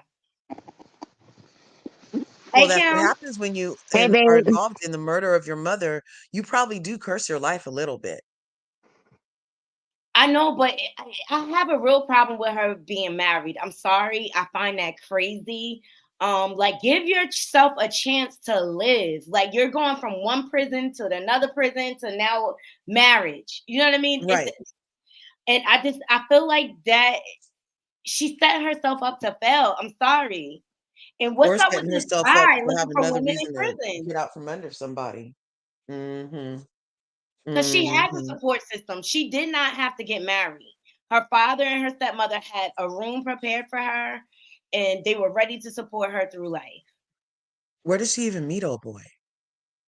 You know, it's people. Come on, that's why the show Love After Lockup exists, girl. Like, it's people Yeah, that. they got prison dating sites. Yep, they got Hi, prison dating Kim. sites. Hey, baby, how you? I'm pretty good today, thank you. That's good, Pretty sweetheart. good. So far, so good. Yeah, what are your thoughts, Kim? Well, I just thought that was wild. Her mom. I mean, you know, I know Munchausen. I know the disease, but I don't really hear many by proxy. So that by proxy thing was, you know, and all the stuff that she did, it was like torture she did on her kid.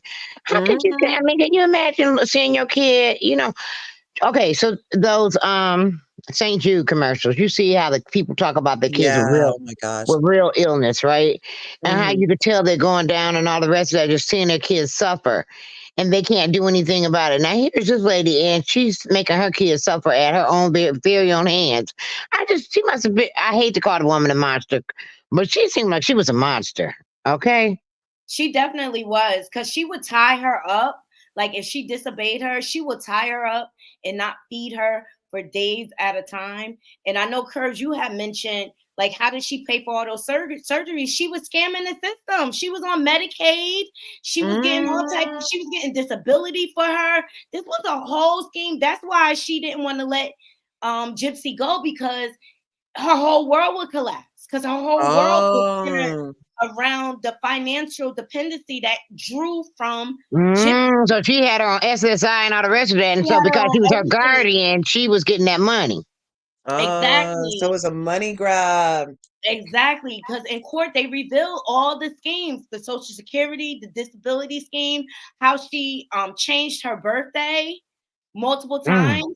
Um, she had Gypsy believing that she was 14 or 15, and then she found out she was really like almost 19 going on 20. She also parentally, look, she alienated the father, number one, but On also purpose. the father admitted to not being as involved as he should be and asking more questions. He did admit that. And he takes full ownership of that. So it was a whole scam. They used to get free trips to Disney and everything off of her lies.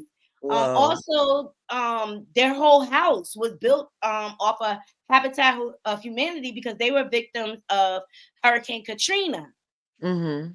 All right, so she got a whole house, and then on top of that, dad's spending $1,100 a month in child support. Mm. Dang. It's So a the dad lot. had suspicions but never acted on them? Yeah, not really, not as he should. Only when they went missing after Hurricane Katrina. Mm-hmm.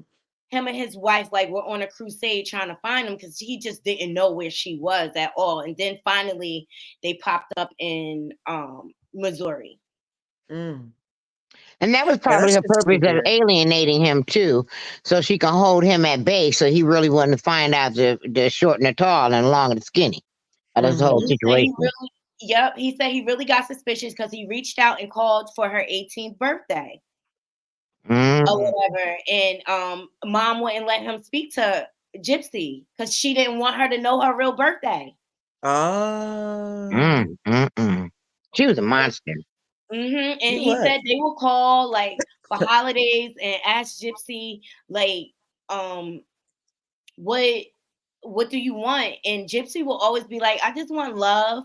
But then the mom will get on the phone like, she needs princess this, she needs princess that, she needs this, that, da-da.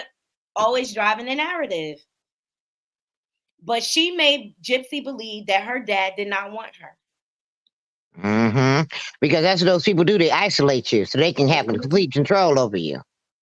How do you think she's able to compartmentalize that? She asked a person she met, she asked a stranger to help her off her mother, And now she can just like, I have a little issue with this. Just her I flippantness, see. her selfishness, and her manipulation that her mom did to her. Is obvious that she did it to this guy. So here's this cycle beginning.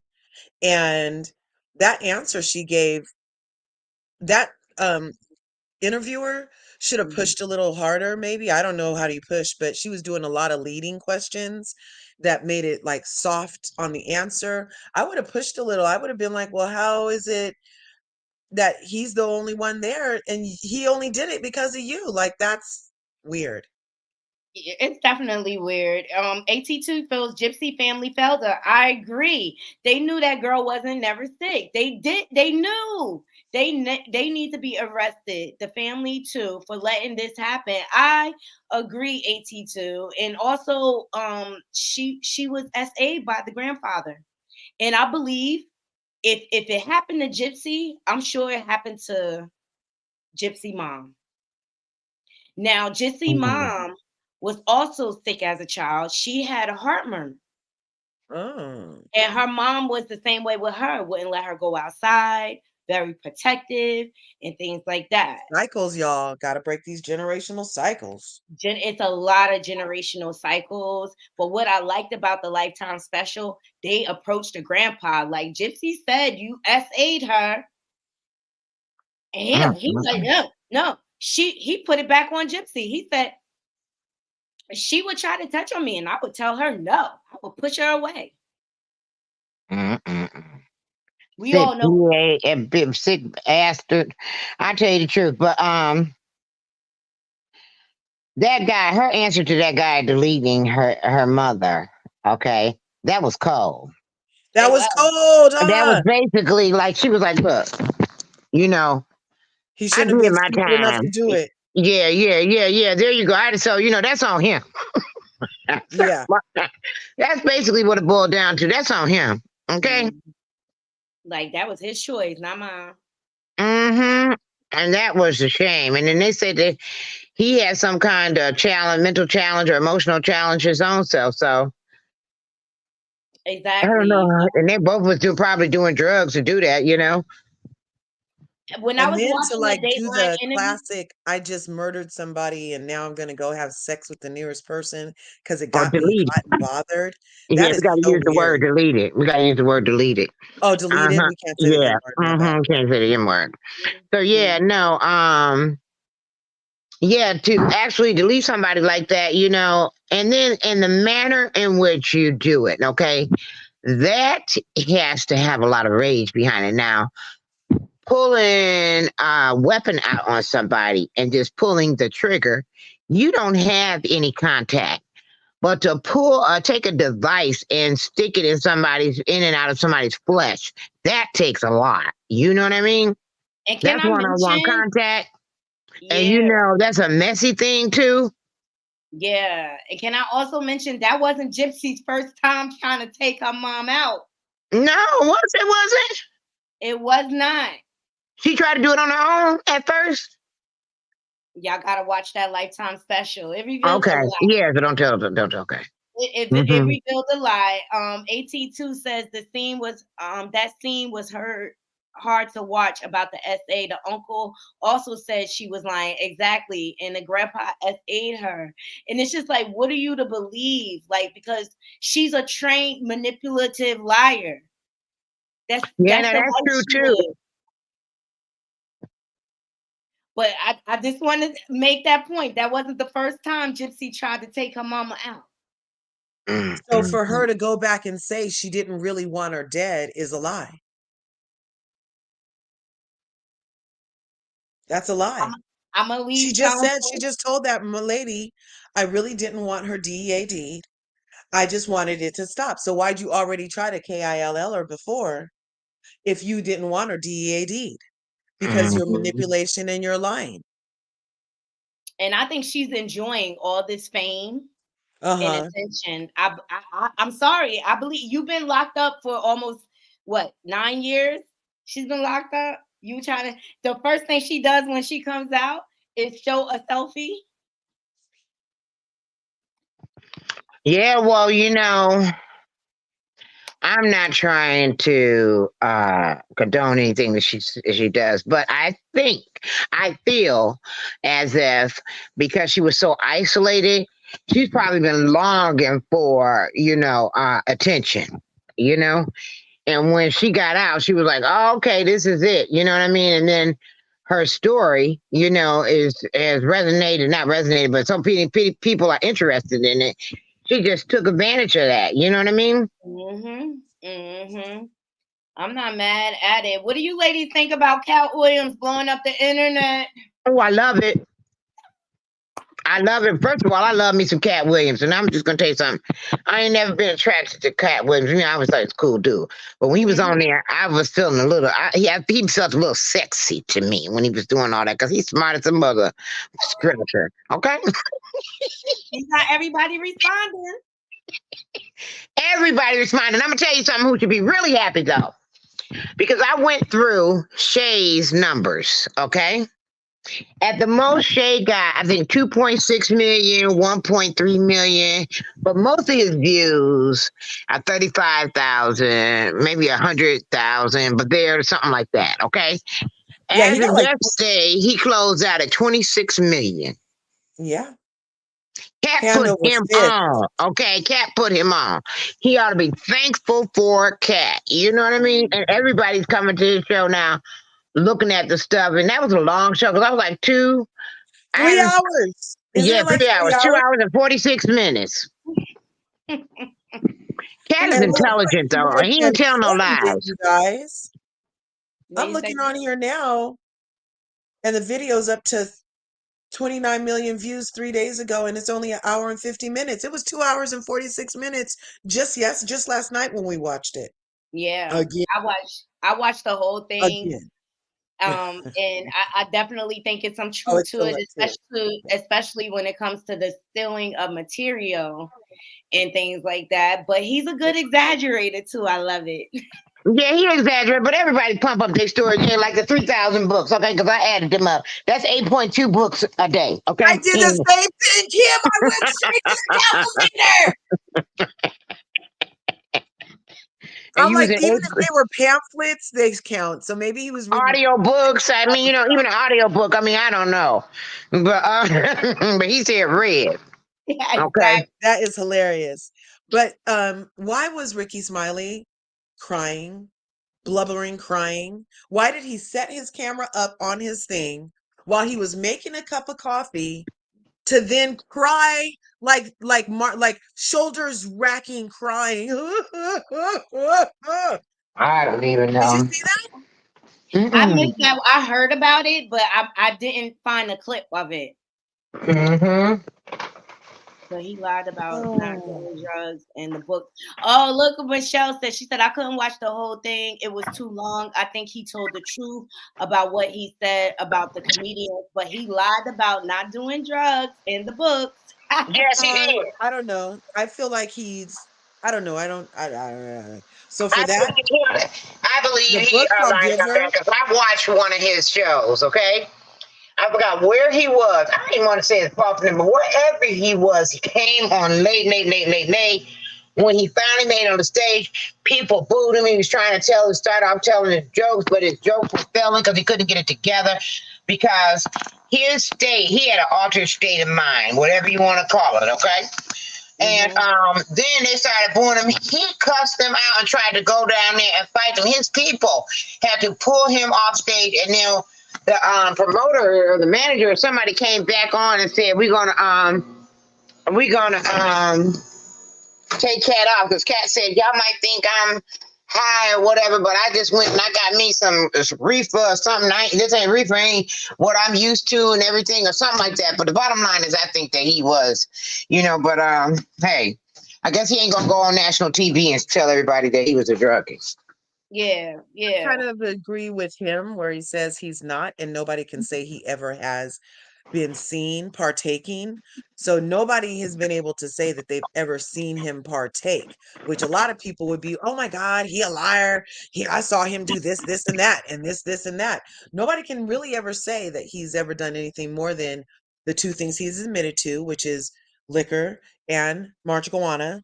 and but there's nobody else who can say anything. So I'm willing to go with him on that.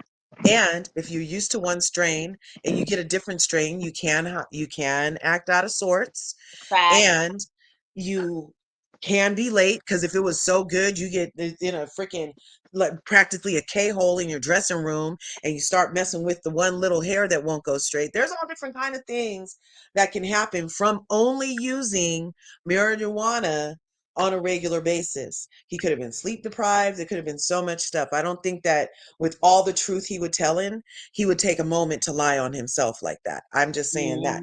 Plus, it's true. Every time he has got arrested for allegedly being on the DORUGSs, he gets out in no time flat, and you don't hear nothing about it again. You don't. So I'm willing to believe him. I know, but the books definitely, he's not reading 8 books a day unless they're pamphlets, y'all. But look, it became a meme. I mean, the man blew up the internet this week. Like, ever since he had that interview, all you see is Katt Williams on the timeline. He overstepped the Epstein list. Okay, like, yeah, he's like, oh yeah, I miss Chris Tucker. The Chris Tucker we have now is Epstein Island. Yeah. And then the only way to get through it, though, because I see people saying they couldn't watch the whole thing. Yeah, it's 3 hours. So I did an hour one day, an hour next day, and an hour the next day. And I put it on multi-speed. So you don't do it on one-time speed. You speed it up to like 1.5, and it's hacking even funnier because then My it sounds like thing is, Emma. when he told Ricky, when they talked about Ricky Smiley, he said, I don't know. He says, what about, he said about the Illuminati? He said, because he could be Illuminati. He said, because, I mean, you know, I don't know. It could be said, you know, the Illuminati, you sacrifice people. He said, and somebody's son is dead. When he said that, I fell back out the chair. I was like, Katt, now. Katt, be careful now. That was harsh, but I feel like it was just the gloves off. He's tired of these niggas lying on him. And he was just like, look, you let this man come on here. You didn't push back on one thing he said. So now I got to come correct it. I'm not sure why that man would be up here when his son just died. I was like, oh. But I want to also touch on that Katt wasn't drunk, because that guy in that little TikTok thing you showed, they tried to imply that the more drinking a person does, that's why we got this truth. Katt told us this truth on purpose. Oh, Katt wasn't drunk. He was not drunk, and he even checked. Katt don't play with nobody, though. Katt don't play with nobody. He don't play. No, he like Notty's favorite saying: when somebody playing in your face, you ain't got to worry. He ain't getting ready playing nobody's face. Okay. And he checked Sharp on it, because Sharp was like, "Oh, slow down." And then he was Sharp like, on a lot of crap. Cup. He said, "Let me fill your cup again." He said, "Yeah, I was. You know, you tried to say earlier that it was because of this, and it's not." Did you remember that little scene? That little, yeah, he was not drunk. No, he wasn't drunk.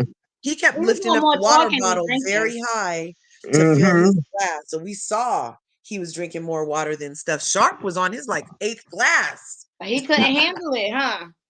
Yeah. The kitchen got hot, Sharp. The kitchen got hot, or whatever. And so he did call him out, like, you ain't pushed back on not one thing. Yeah, he did call him out, didn't he, Notty? Yes, he did. He sure did. Okay. But I'm gonna tell you something. I don't believe that he was mad at everybody and he wasn't getting at the people that just. I think that he might have got at some people said something, but I think what he really was trying to tell us is who fake out here. Okay. Yeah. So you may think that these people, you know, you look at him, you buy his story and all the rest of that, you know, but that ain't who Steve is. Steve is this, that, and the other. You know, everybody thinks the Chrisette is entertainer. That's all he is an entertainer, because he ain't a comedian. Because the other things Katt was trying to tell people is that he's a true artist. I write my own jokes. A lot of these people pay people for their jokes, and then they have to try to make them feel, you know, fit for them. You know what I mean? Kevin Hart is one of them. Kevin Hart has writers. Right. Right. So that's what I think he's saying. Like, he's tired of the manufactured artists, you know, blowing up and people thinking they're authentic comedians and they're not. And I have to tell you, because I watched Chris Rock and Kevin Hart, the Headliner special on Netflix this weekend. I was Netflix doing a lot.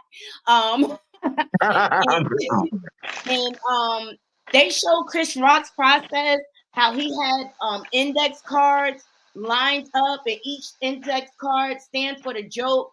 And he had such a system that he could fill out the audience and tell if a joke is not working, and he could switch it out. Mm-hmm, I mm-hmm, had to commend him on his process. You understand? Because mm-hmm. Rock is a goat at this point, or whatever. He's the ish, or whatever. But they did not show Kevin Hart's process, and I found that yeah, they didn't show his process too much because he doesn't have a process. And Yeah. ever since Kevin Hart came out, I've been of the mind that Katt Williams is. I've been like, he's not that funny. Why? I don't How is think he he's that getting funny all either. these shows? How I was always baffled. I was like, well, he's short, so he looks funny, but he's not that funny. You know Well, what I like mean? Cat said he was put on. That's who they wanted, you know. And they said because he trying to let everybody know that who done made a bargain with Satan, as he said. Naughty.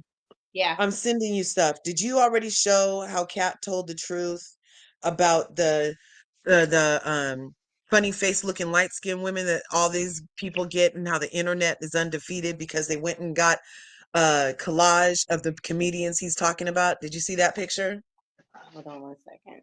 And then remember in Shannon Sharp's thing when he said that he's 55 or whatever, and he could still run a 40-second 40 or whatever. He just a 4-second 40. He can literally still run a 4-second 40. He's posting online because everybody's saying that he's lying. So here, I'm gonna send this to you real quick. Okay. Yeah. Because he's like he's ready. He's not a freaking liar, you guys. There you go. There's that. He put it all down. Wild Curve Yeah. sends me that. Let me give you guys, you know how I like to give you Netflix selections and stuff like that. I came across this really good limited series. It is so good. It's called Fool Me Once. All right. It takes, it's a European series, but suspenseful. It will keep you on the edge of your seat, and the ending will blow your mind. How many episodes are you in? Is it a mini series? It's a mini series. It's a limited series, and I believe it's 10 episodes. But it had me. I couldn't stop watching it. It was so good. But it kind of goes along with this theme of exposing. Oh, nice. That's another thing I appreciate about Katt Williams, because you were even saying last year, Naughty, that 2024 has been the year of reveal. Well, I feel like 2023 was the year of reveal. 2024 is the year of truth. And that to me was really powerful to have a week of truth where we got the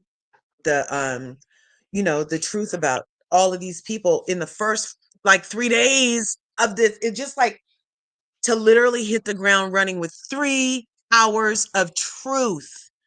It was beautiful to me. It was beautiful because people last year and the year before that it was a trend where the truth was, instead of setting people free, was the problem. Like how Dr. Heavenly tells the truth. Oh, it's your delivery. There's always a problem with the truth. You could have done it then and then. But the truth is the truth. And then we shouldn't have a problem with it. And Katt just showed us that. I appreciate it. Exactly. And here's the collage. I wish I could make it bigger. It won't let me. For you. Here, let me see. Oh, darn. But it has, I'll tell you who's in the picture. Since everything is frequency, Uh-huh. truth has a frequency. Oh, I heard that. Truth has a frequency. Yeah, that's husband getting deep with me. And when Katt was speaking, I appreciate you, husband. And that's why he was crying. Rick Smiley and all those other people coming out, because it's a frequency that's getting to them, right? And they can't handle it, so that's why they got to come out and lie and cry and do whatever to distract, right? Because they can't go into the truth frequency. Uh-huh. The truth is a frequency that only people that can have it in their hearts can have. Right on, husband. See, that's why I married him, y'all. That's why I married him. His mind is so sexy. I would be like, ooh, say that word again. You turn me on. I used to love, because he's a mechanic engineer, and he would be like, oh, the vortex and the torque, and what was the other word? And I'd just be like, ooh, say it again, daddy. And all right, now. I like that. I like it. But in the top corner, we have Ricky Smiley and a racially ambiguous. I don't I thought that was Lisa Wu. If that Ricky Smiley's wife, he doing good. Because I literally thought that was Lisa Wu. And then under it, we have Martin Lawrence, and I'm not sure who that tall Becky is next to him. And then we have Steve Harvey and his second wife. And then we have I thought at this the was his top first middle, wife. that's Faison and somebody. I'm not sure who that lady is. And then we have Michael Blackson. Then we have Eddie Murphy and Nicole Murphy. And then the last column is Kevin Hart and the new wife that he left the brown skin wife for. And then we have Mike Epps with the new wife who he left the brown skin girl for. And even Mike Epps goes so far as to say he likes his kids with his new wife better because they have better hair or something. Did you That's guys so hear about that disgusting. thing when he was talking out the side of his neck? Yeah, I heard that stupid stuff.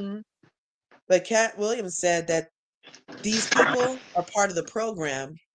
There are 7 of them. You know who he's talking about because of the wife that they have. You never hear from them, never heard of them. Yeah. Go Oh Katt. my God. Here we go. Listen to this.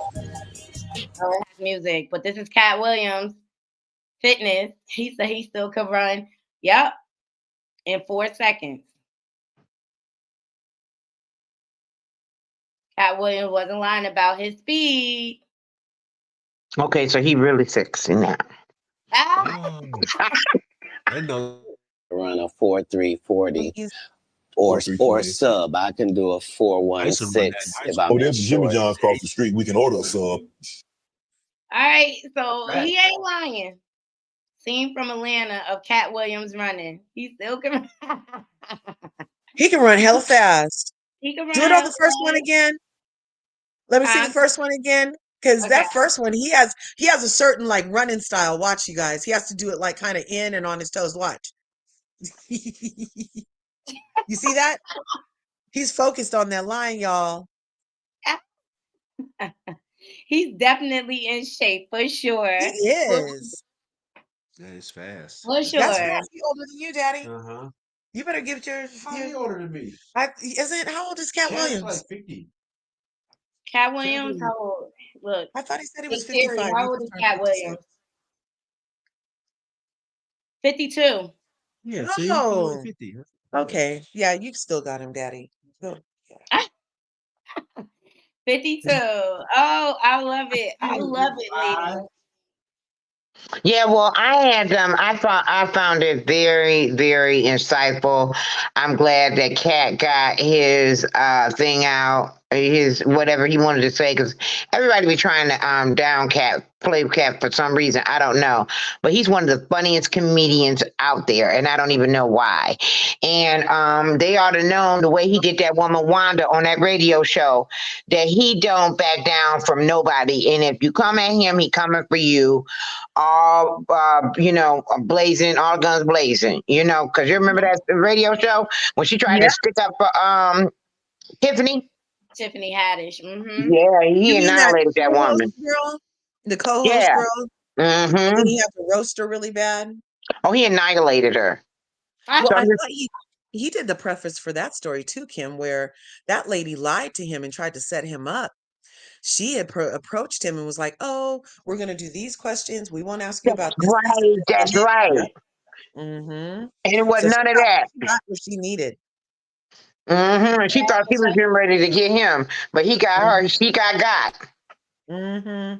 And I love how when he does get people, like when I get people, I'm like, nah, nah, nah, nah, nah, nah, nah, nah. When he gets people, it's kind of like how the Equalizer in the original version used to cuss people out with no swear words. It's just kind of like you know what I mean? I love it. It's so smooth. They did his IQ score. He got a high ass. I think it was 136, something like that. I forgot what it was.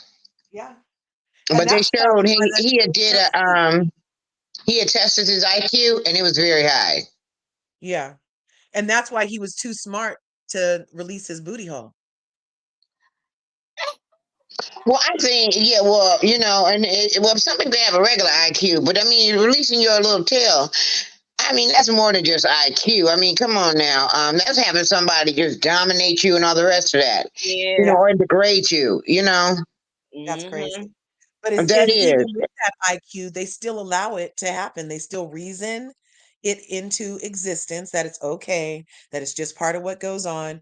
But a higher IQ like Katt's was so high that he wasn't willing to, do his integrity thing. He I literally think like IQ told got. I mean, I understand what you're saying, but I really don't think IQ has anything to do with it. I don't think Ted Cruz got one, but he knew that man when he was trying to grab his ping, he wasn't having it. Okay, I think what it is that people who do not want to be controlled. You're not going to diminish me, and you're not going to be controlled. And like Katt says, this is common sense to anybody. Okay, when somebody does something like that to you, they got something on you. Okay, have you ever talked to anybody that you know that is controlling? You seen how they do other people or whatever? You say, "Oh, I know, I see that person. That's not gonna happen to me." So when they come your way with that ish, you be like, "Oh no, you can keep moving." You know what I mean? I'm not down for that. I think that's what it is. Nobody's gonna allow them to control you. You know how Hollywood is. So then they own you. And that's what they want to try to do is own you and use it. And the only thing they're gonna do is let that information leak, or somehow it's gonna get found out, and then you're gonna be out. Because I swear, some of that stuff. I do believe, because just like Chaka Khan had did a video, and she was talking about, this is after Diddy, about how Hollywood is, and she had said that her, I don't know who it was, I don't want to say producer, it wasn't an agent or whoever, but whoever that she signed with or whatever, told her that you do know that you are worth more to me in an eternal sleep than you are alive. And that sounds like a threat to me. And I think the major lessons here, especially with the Katt Williams interview, if you walk in your truth, there's no secrets. There you go. That's what I'm trying to say. That's it right there. Yeah. And tell on yourself first. Like, don't tell lies. Tell on yourself, Ricky. Don't tell lies and embellish your stuff when the person that is the truth teller comes behind you. Don't set up no camera. If you're the freaking liar, Ricky, don't set up a camera to cry about some shit. Just say you lied. That's it. And same thing with Steve Harvey. Say you stole scripts.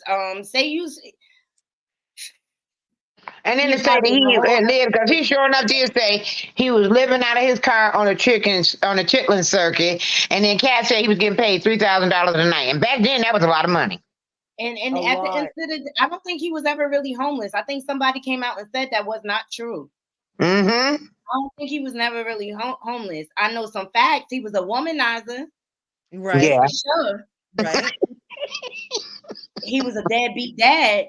For sure. And I just look at a person's character. Like, if you're willing to abandon your wives, your children, and things like that for fame, that tells me all I need to know. And isn't it interesting that Steve Harvey and Kevin Hart kind of did the same thing?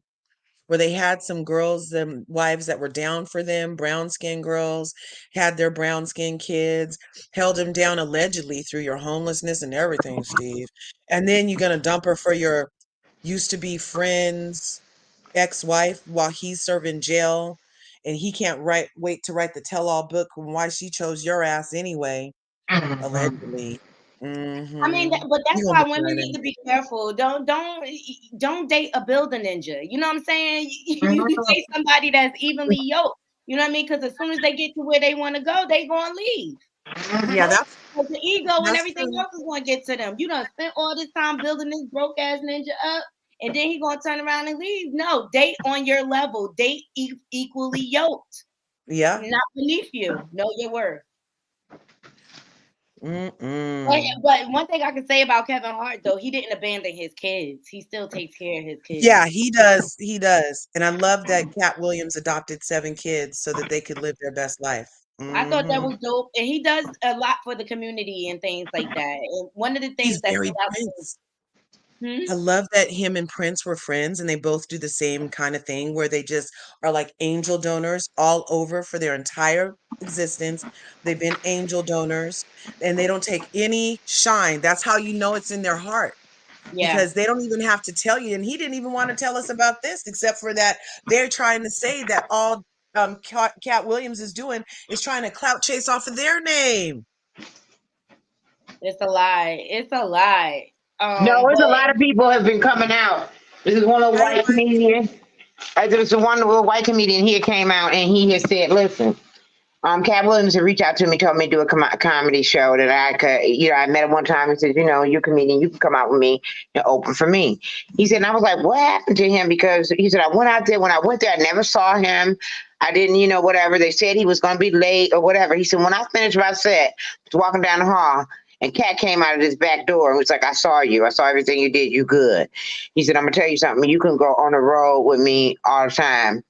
And then he said he gave me some money. He said, put a wad of money in my hand.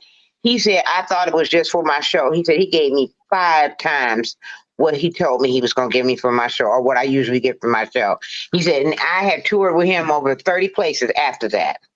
A lot of people have been coming out and saying how Katt bought Melba Moore star. Okay? And he didn't go out and say that. Somebody else leaked that story. You know what I mean? He didn't say that he had bought Melba Moore star. Exactly. And there's this lady, Essie Berry. Have you guys heard of Essie Berry? Of course. Storm Yeah, the Monroe comedian. brought her out. And now she has her own channel, but she's been blasting Steve Harvey. Oh, and plus, she's in love with Katt Williams, you guys. She was over at Storm's channel the other day, and she was like, me and Katt were supposed to be together, but I was married, and now my husband's dead, and I'm coming to get my man. I'm coming to get my man. That's what she was. I love Essie Berry. It was so cute. I love Essie Berry. Now she was married to Rerun on What's Happening. Yeah, that's who she was married to. Oh, cool. Essie Berry. His name was something Berry. I forget his. No, I'm looking it up now. Yeah, Dancing Rerun. Yeah, I love Rerun. Look, I was a little That's round who girl. That's who she's whittled by. That is so cute, Essie Berry. Yeah, Miss Essie speak her truth, and she ain't scared of nobody. Okay, she said, Mary said. But at one point in time, she had power of attorney over Mary, Steve's ex-wife. No, why? Yeah, she knows a lot of deets. You got to go over the Storm Monroe channel when he first introduced her, and she ran it down. She also exposed Ray J father for having a love child that he doesn't take care of.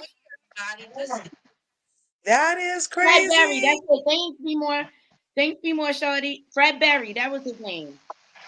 Yes, hi, be more shorty. Naughty, by the way, I hooked this over to my channel, so okay, that's what the okay, awesome. I saw it. Come on. All right, yeah. Essie Berry is the ish, and then from Storm Monroe, now she has her own channel, but she don't play. She come with the business, okay? Yeah, I went and subbed to her as soon as I saw that. Yeah, but follow her starting from Storm Monroe when she running the business down about Steve Harvey. Then Storm Monroe, after that, he exposed Ray J father for having an illegitimate child that he never took care of. Because Sonia won't allow it. Who is Sonia?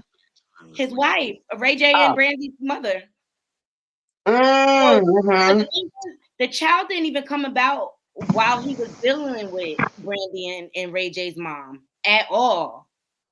The child already existed. It was a woman that he had dealt with, and a love child came out of it. Okay, so then he went on to meet Sonia, and I believe he told Sonia that Sonia is aware, but she don't want that a part of her family. She don't want to break her perfect picture. But I think when Brandy was caught in her lies, that broke y'all family glass. Okay, like. I remember when Brandy was lying. What was that about? What she lied about? Remind me. About the pregnancy. She went on Oprah to clear it up. About her becoming pregnant outside of wedlock, and so she faked this whole marriage just so that it wouldn't look like she having a baby out of wedlock. Oh my God. Wait, Halle Berry? She had the whole special on MTV. Mm. And it came out that was all fake and a lie. Halle Bailey? No. I heard that they finally let the cat out of the bag about the baby. Oh, I'm talking about Brandy. Oh, Brandy the Moesha. Yes, remember? Oh, pregnant, okay. and it was that whole MTV special, and she all of a sudden got married and things Yeah. like that. Well, that was all a farce, just so she wouldn't appear to be. She lied to the world just so she wouldn't have the image of being pregnant outside of wedlock. Because they had this perfect image on, placed upon her and things like that. And then she went on Oprah and admitted that she lied. Yeah, I remember her trying to hide that, and because she was a child star and they didn't want it to ruin her reputation. Same thing that Haley Bailey just went through, where she had just been the Little Mermaid, Disney contracts, moral clause, out of wedlock, so she kind of had to hide it. But look, it's her body, her choice, and I don't think that people should have to hide stuff they don't want to hide. If I can say that I'm a whole other something and you have to call me that, then I shouldn't have to hide that as a woman I'm pregnant out of what you call wedlock. Maybe it's my choice to not marry this fool. But that's okay then. But business is business, and don't sign up for something. Because you know what the clause is. You put that's a contractual obligation. Don't put your name on the line. Yeah, I'm not going to deny that, but I'm just saying. I don't think that any contract should ever involve anything of your personal body. That's ridiculous to me. Well, it's a moral clause, and you may not think it, but it happens every day. So it's plausible and it's legal, evidently. So, but that's what I'm saying. People shouldn't do it. If you feel that strongly, then you shouldn't put your name on that. I'm not saying that, that she's not right in just in how she may feel, but if that's the case, when you read the contract, is there any contract, anything we disagree with it, and we take exception to, we don't sign it. If you take exception to it, then don't sign it. Because everybody's looking out for their best interest, and the company's certainly going to look out for theirs. You took exception to it. You signed it. Then you had protected sex with your boyfriend. The rubber broke. You end up pregnant. Then what you gonna do? I'm not denying that, but you fall up under the tenets of the contract. So then what you got to do is you're just going to have to you're going to have to lose that money. Because you signed it. Thank you, B More. They found it. It was called Brandy's Special Delivery. It was on MTV 2001 and 2002. Absolutely. Okay. But as far as that contract and stuff like that, I agree with Kim. Like, if you saw that clause and you signed on it, then you should have been using protection, period. Because you signed up for it. You know what I mean? But well, that's what I'm saying. What if you were using? I also agree with Kurz I don't feel like these big corporations should be able to control and make decisions on your life. But she's like, is she doing more Disney movies? Is this why we had to hide the pregnancy, or was it just the one movie? I think it was the one movie, and at the time that she was pregnant, it really it had just came out or something like that, and it was getting ready to air. And because Disney's supposed to be wholesome, they didn't want that to detract from the box office numbers, I'm sure. You know what I mean? Disney is the biggest part of the PEDO ring. I don't want to hear they so wholesome. And they racist too. And I know that. I'm not saying that that's not the case. I'm saying how they envision themselves. We're talking about what they do and how they envision themselves. That's how they envision themselves, and that's how they operate. So that's why they held her to those things. But I am with Curves in the fact that this is what I feel. You have to have the courage of your own convictions, period. So you get pregnant, okay? Disney, I'm pregnant. Hell with y'all. That's it. That's it. That's it. You know what I mean? And then if you don't get paid no more, you don't get paid no more. Lose out. Because she was pregnant, they removed her consideration from the Oscars for her song that she sang in The Little Mermaid. They punished her and they wouldn't let her sing her. They removed her. That's what it says. They removed for Oscar performance due to pregnancy report. Right. Wow. And I'm sure all that stuff is in the closet. So that's all I'm saying. So, with every action, there's an equal or a subsequent reaction. That's all I'm saying. That we learned in science. That's been around for ages. Okay. So all I'm saying is that that's what she had. But you swallow it. Well, guess what? Her baby daddy got her Birkin bags as a push gift. I guess that'll make up. Hey, in my opinion, welcome to the panel. In my opinion. Hiya. Hi, y'all. How are y'all? Oh, good. Good. That's good. You want to sound off about anything? Yeah, listen here. Haley is a hot mess, and she needs to get her life together.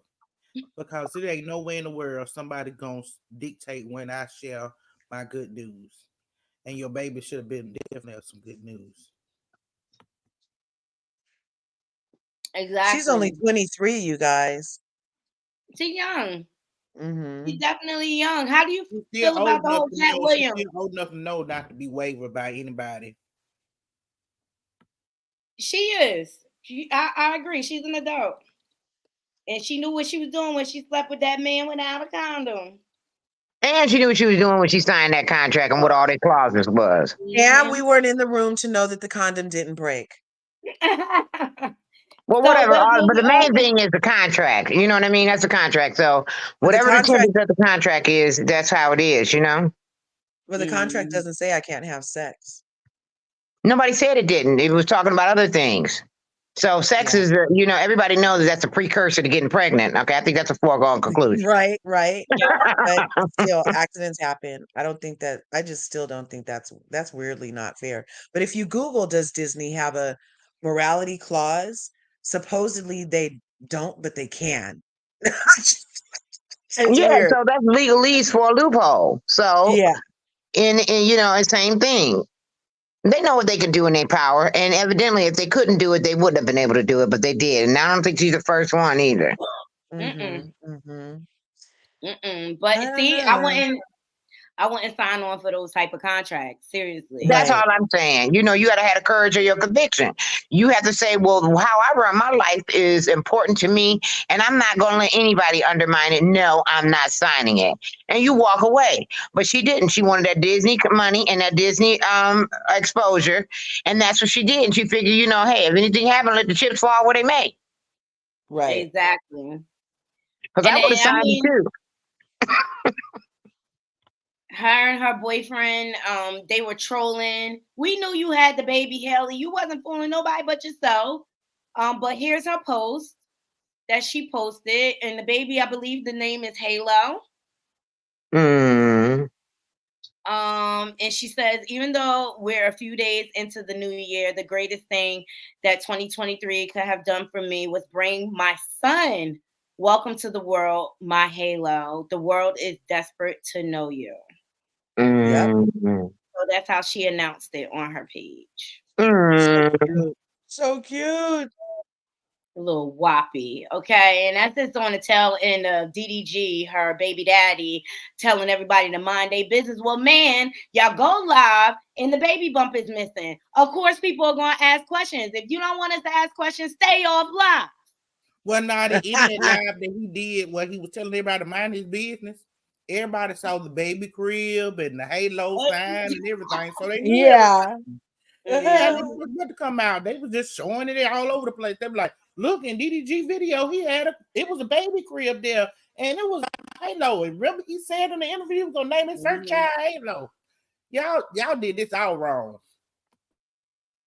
Exactly. But they're Thank you for your immature, though. I comments. mean, you know, they still young and they immature, so you know how they're gonna be and everything. And I'm not giving them no pass or anything, but you know, that's youth for them. You know, youth for us. You know, they put all their stuff out on there on the social media, and they get mad when somebody say something.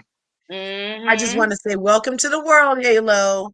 I know that your parents loved each other and made you out of a loving relationship, and she loved that boy and he loved her, and they're gonna love you, Halo. Welcome to the world. That's it. Welcome to the world, and a cruel world it is. Hopefully your parents is. are responsible enough to protect you, unlike Krishan Rock and Blueface. That poor baby. Oh my gosh. I feel bad for Junior Child. I know.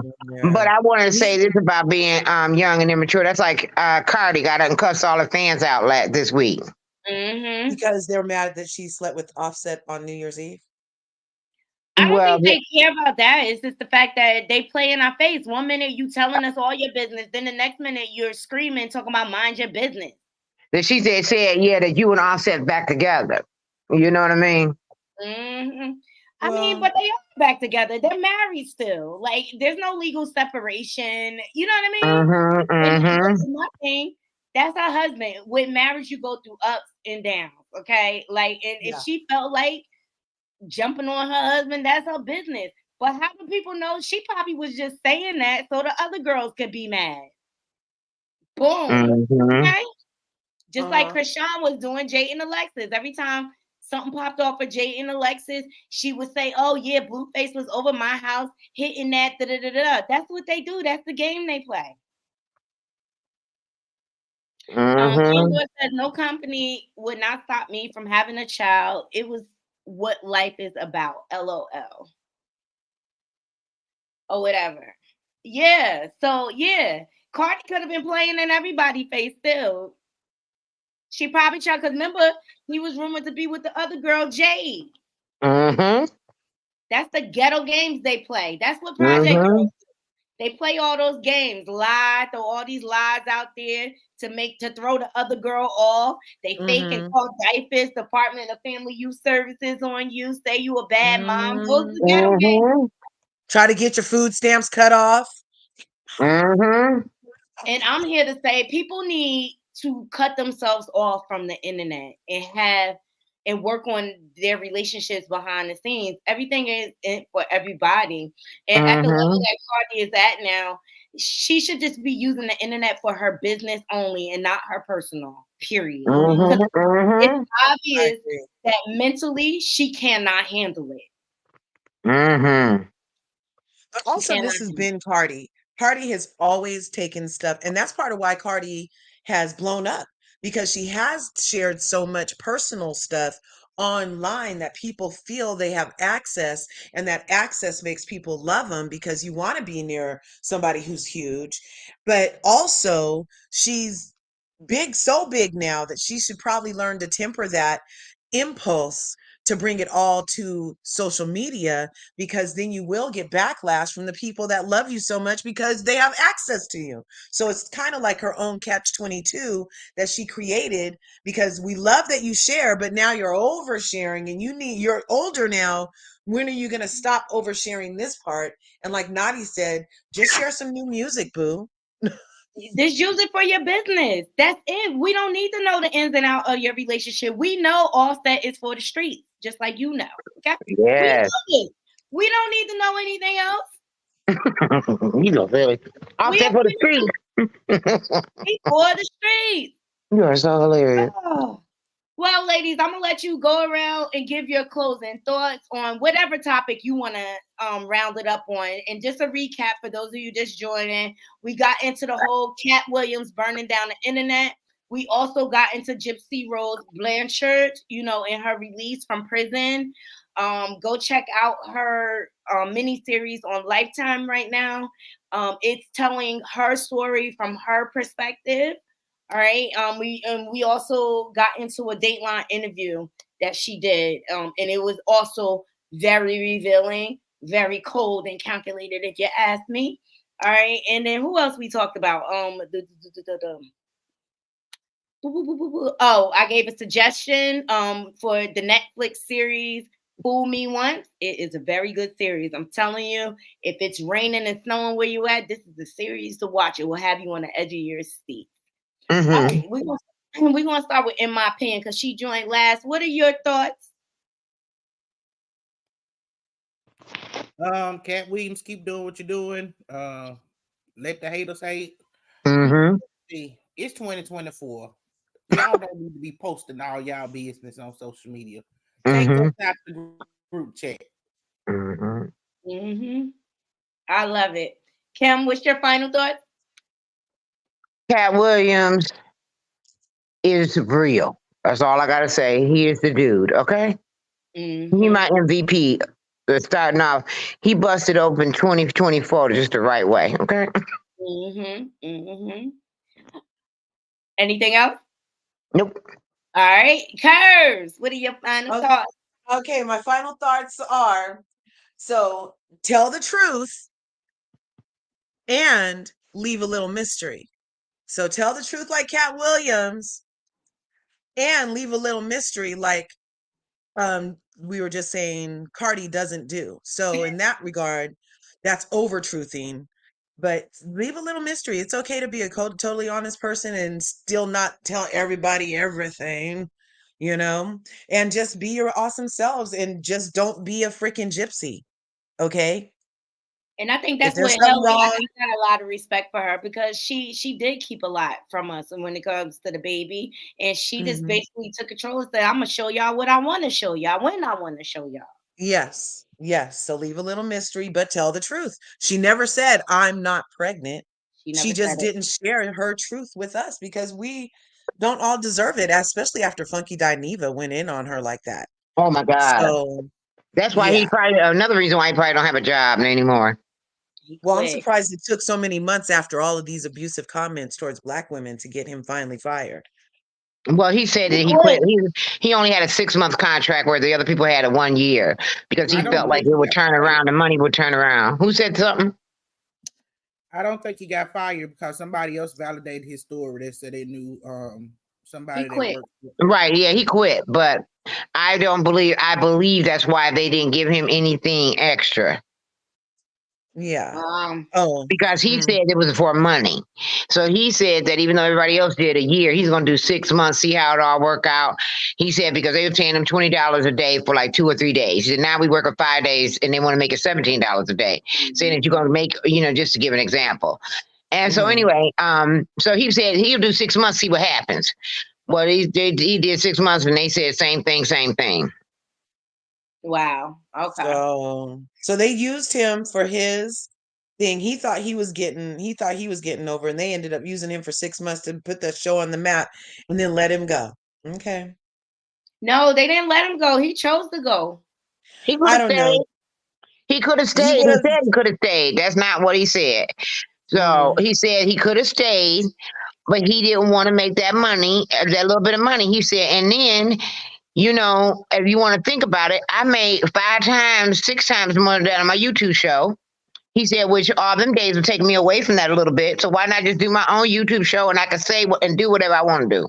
Exactly. And that's what I think that was the conflict. Funky didn't like being censored for that show. And he wants to be able to say what he wants. And I just noticed as of lately, his comments have gotten harsh and harsh and harsh. And he made the comments against Chloe Belly, and I just did not like that. And he had to turn around and apologize to her. Do I think he meant? I think he meant every word he said originally. He did, and I think that's stage, and that's why he might have gotten something. Who knows? He might have gotten something, but I think that they were like, after that, you're going to be causing us some more trouble, and maybe he even have to spend out money messing around with you, so why would we give you anything extra? Exactly, because he became more of a liability. That's what I'm trying to say. You got it. Mm-hmm. An asset. So, I wish Donnie the best, but he's the best, but he still got his channel. He's gonna be fine. He's still making money off his channel. And we'll see where he lands. I'm interested to see what direction the show is gonna go in at this point. But that's all I got, ladies. I appreciate all of y'all joining me for sure. I wanted to jump on here and just to let everybody know, this month is very brutal for me at work. I'm dealing with like all the insurance changes and things like that. So it just gets so hectic for me. So I think I'm gonna try to like record like mainly on the weekends and just pop on maybe once out of the week. Just because I just felt like drained this week after dealing with work. I just didn't have it in me to jump on YouTube too.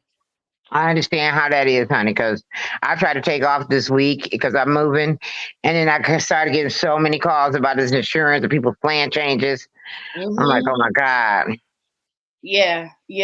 Thank you for your comments, Candor. Funky goes too far at this time. Hey, Miss Truly Kelly, I appreciate you joining. Thanks for coming through.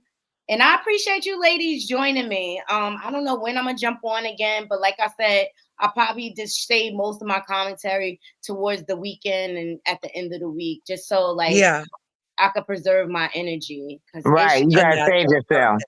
Perfect. It's We just are like with that. Curbs, you Anything that going live keeps me today? healthy. I went live for 4 hours yesterday. I think I might need to actually do some other stuff today. Oh, Yeah. okay. What about In My Opinion? You going live today? I'm gonna see how it goes. My husband just got to the hospital. I had to take the son to the hospital the other day, so I'm just gonna see how it goes. If I can Send the feel better prayers. in a couple of hours, I'll go live and talk about the foolery. Oh yes, yes. Look, life is still life, regardless of all it is. So we are all human beings trying to balance everything, you know. Yeah. So Yeah. I send prayers to you and your family, in my opinion. And Kim, congratulations, Queen. I'm so happy for you. Oh, I am. Thank you so much. I said I'm going to do. I said this weekend. Is today Sunday, y'all? Yeah, Yes. today Yeah. is Sunday. My days get mixed up. So I said a little later. Today is first Sunday. I'm trying because I've been moving and grooving. I don't know which way is up. But Okay. I said that I may do come on this evening and everything just to show a little bit of my progress and stuff like that. Okay. Mm-hmm. Well, text me and let me know. I will, babe. All right. I appreciate all you ladies joining me. I'm going to go ahead and close out this show. And I'll look for y'all on these YouTube streets. You know I love to support Thanks for y'all. having us. Peace Thank out. you. Okay, love y'all. Bye. Oh, I appreciate every last one of y'all joining me. We always have good, healthy conversation over here. We don't always agree, but we know how to disagree in a healthy way, and that's what I like to share with my Naughty crew. But let's leave it in the comments. Please make sure you hitting that like, subscribe, and that bell button so that you can be notified when I update content to my channel. Please follow us on all my different social media platforms. I'm on Instagram, Facebook, TikTok, Twitter, Threads, you name it. I'm on it. All right. But I just think this was a very, very good show overall. We got into some deep topics. But I hope you all enjoy the rest of your weekend. Until next time, Naughty Crew, I'm out. One.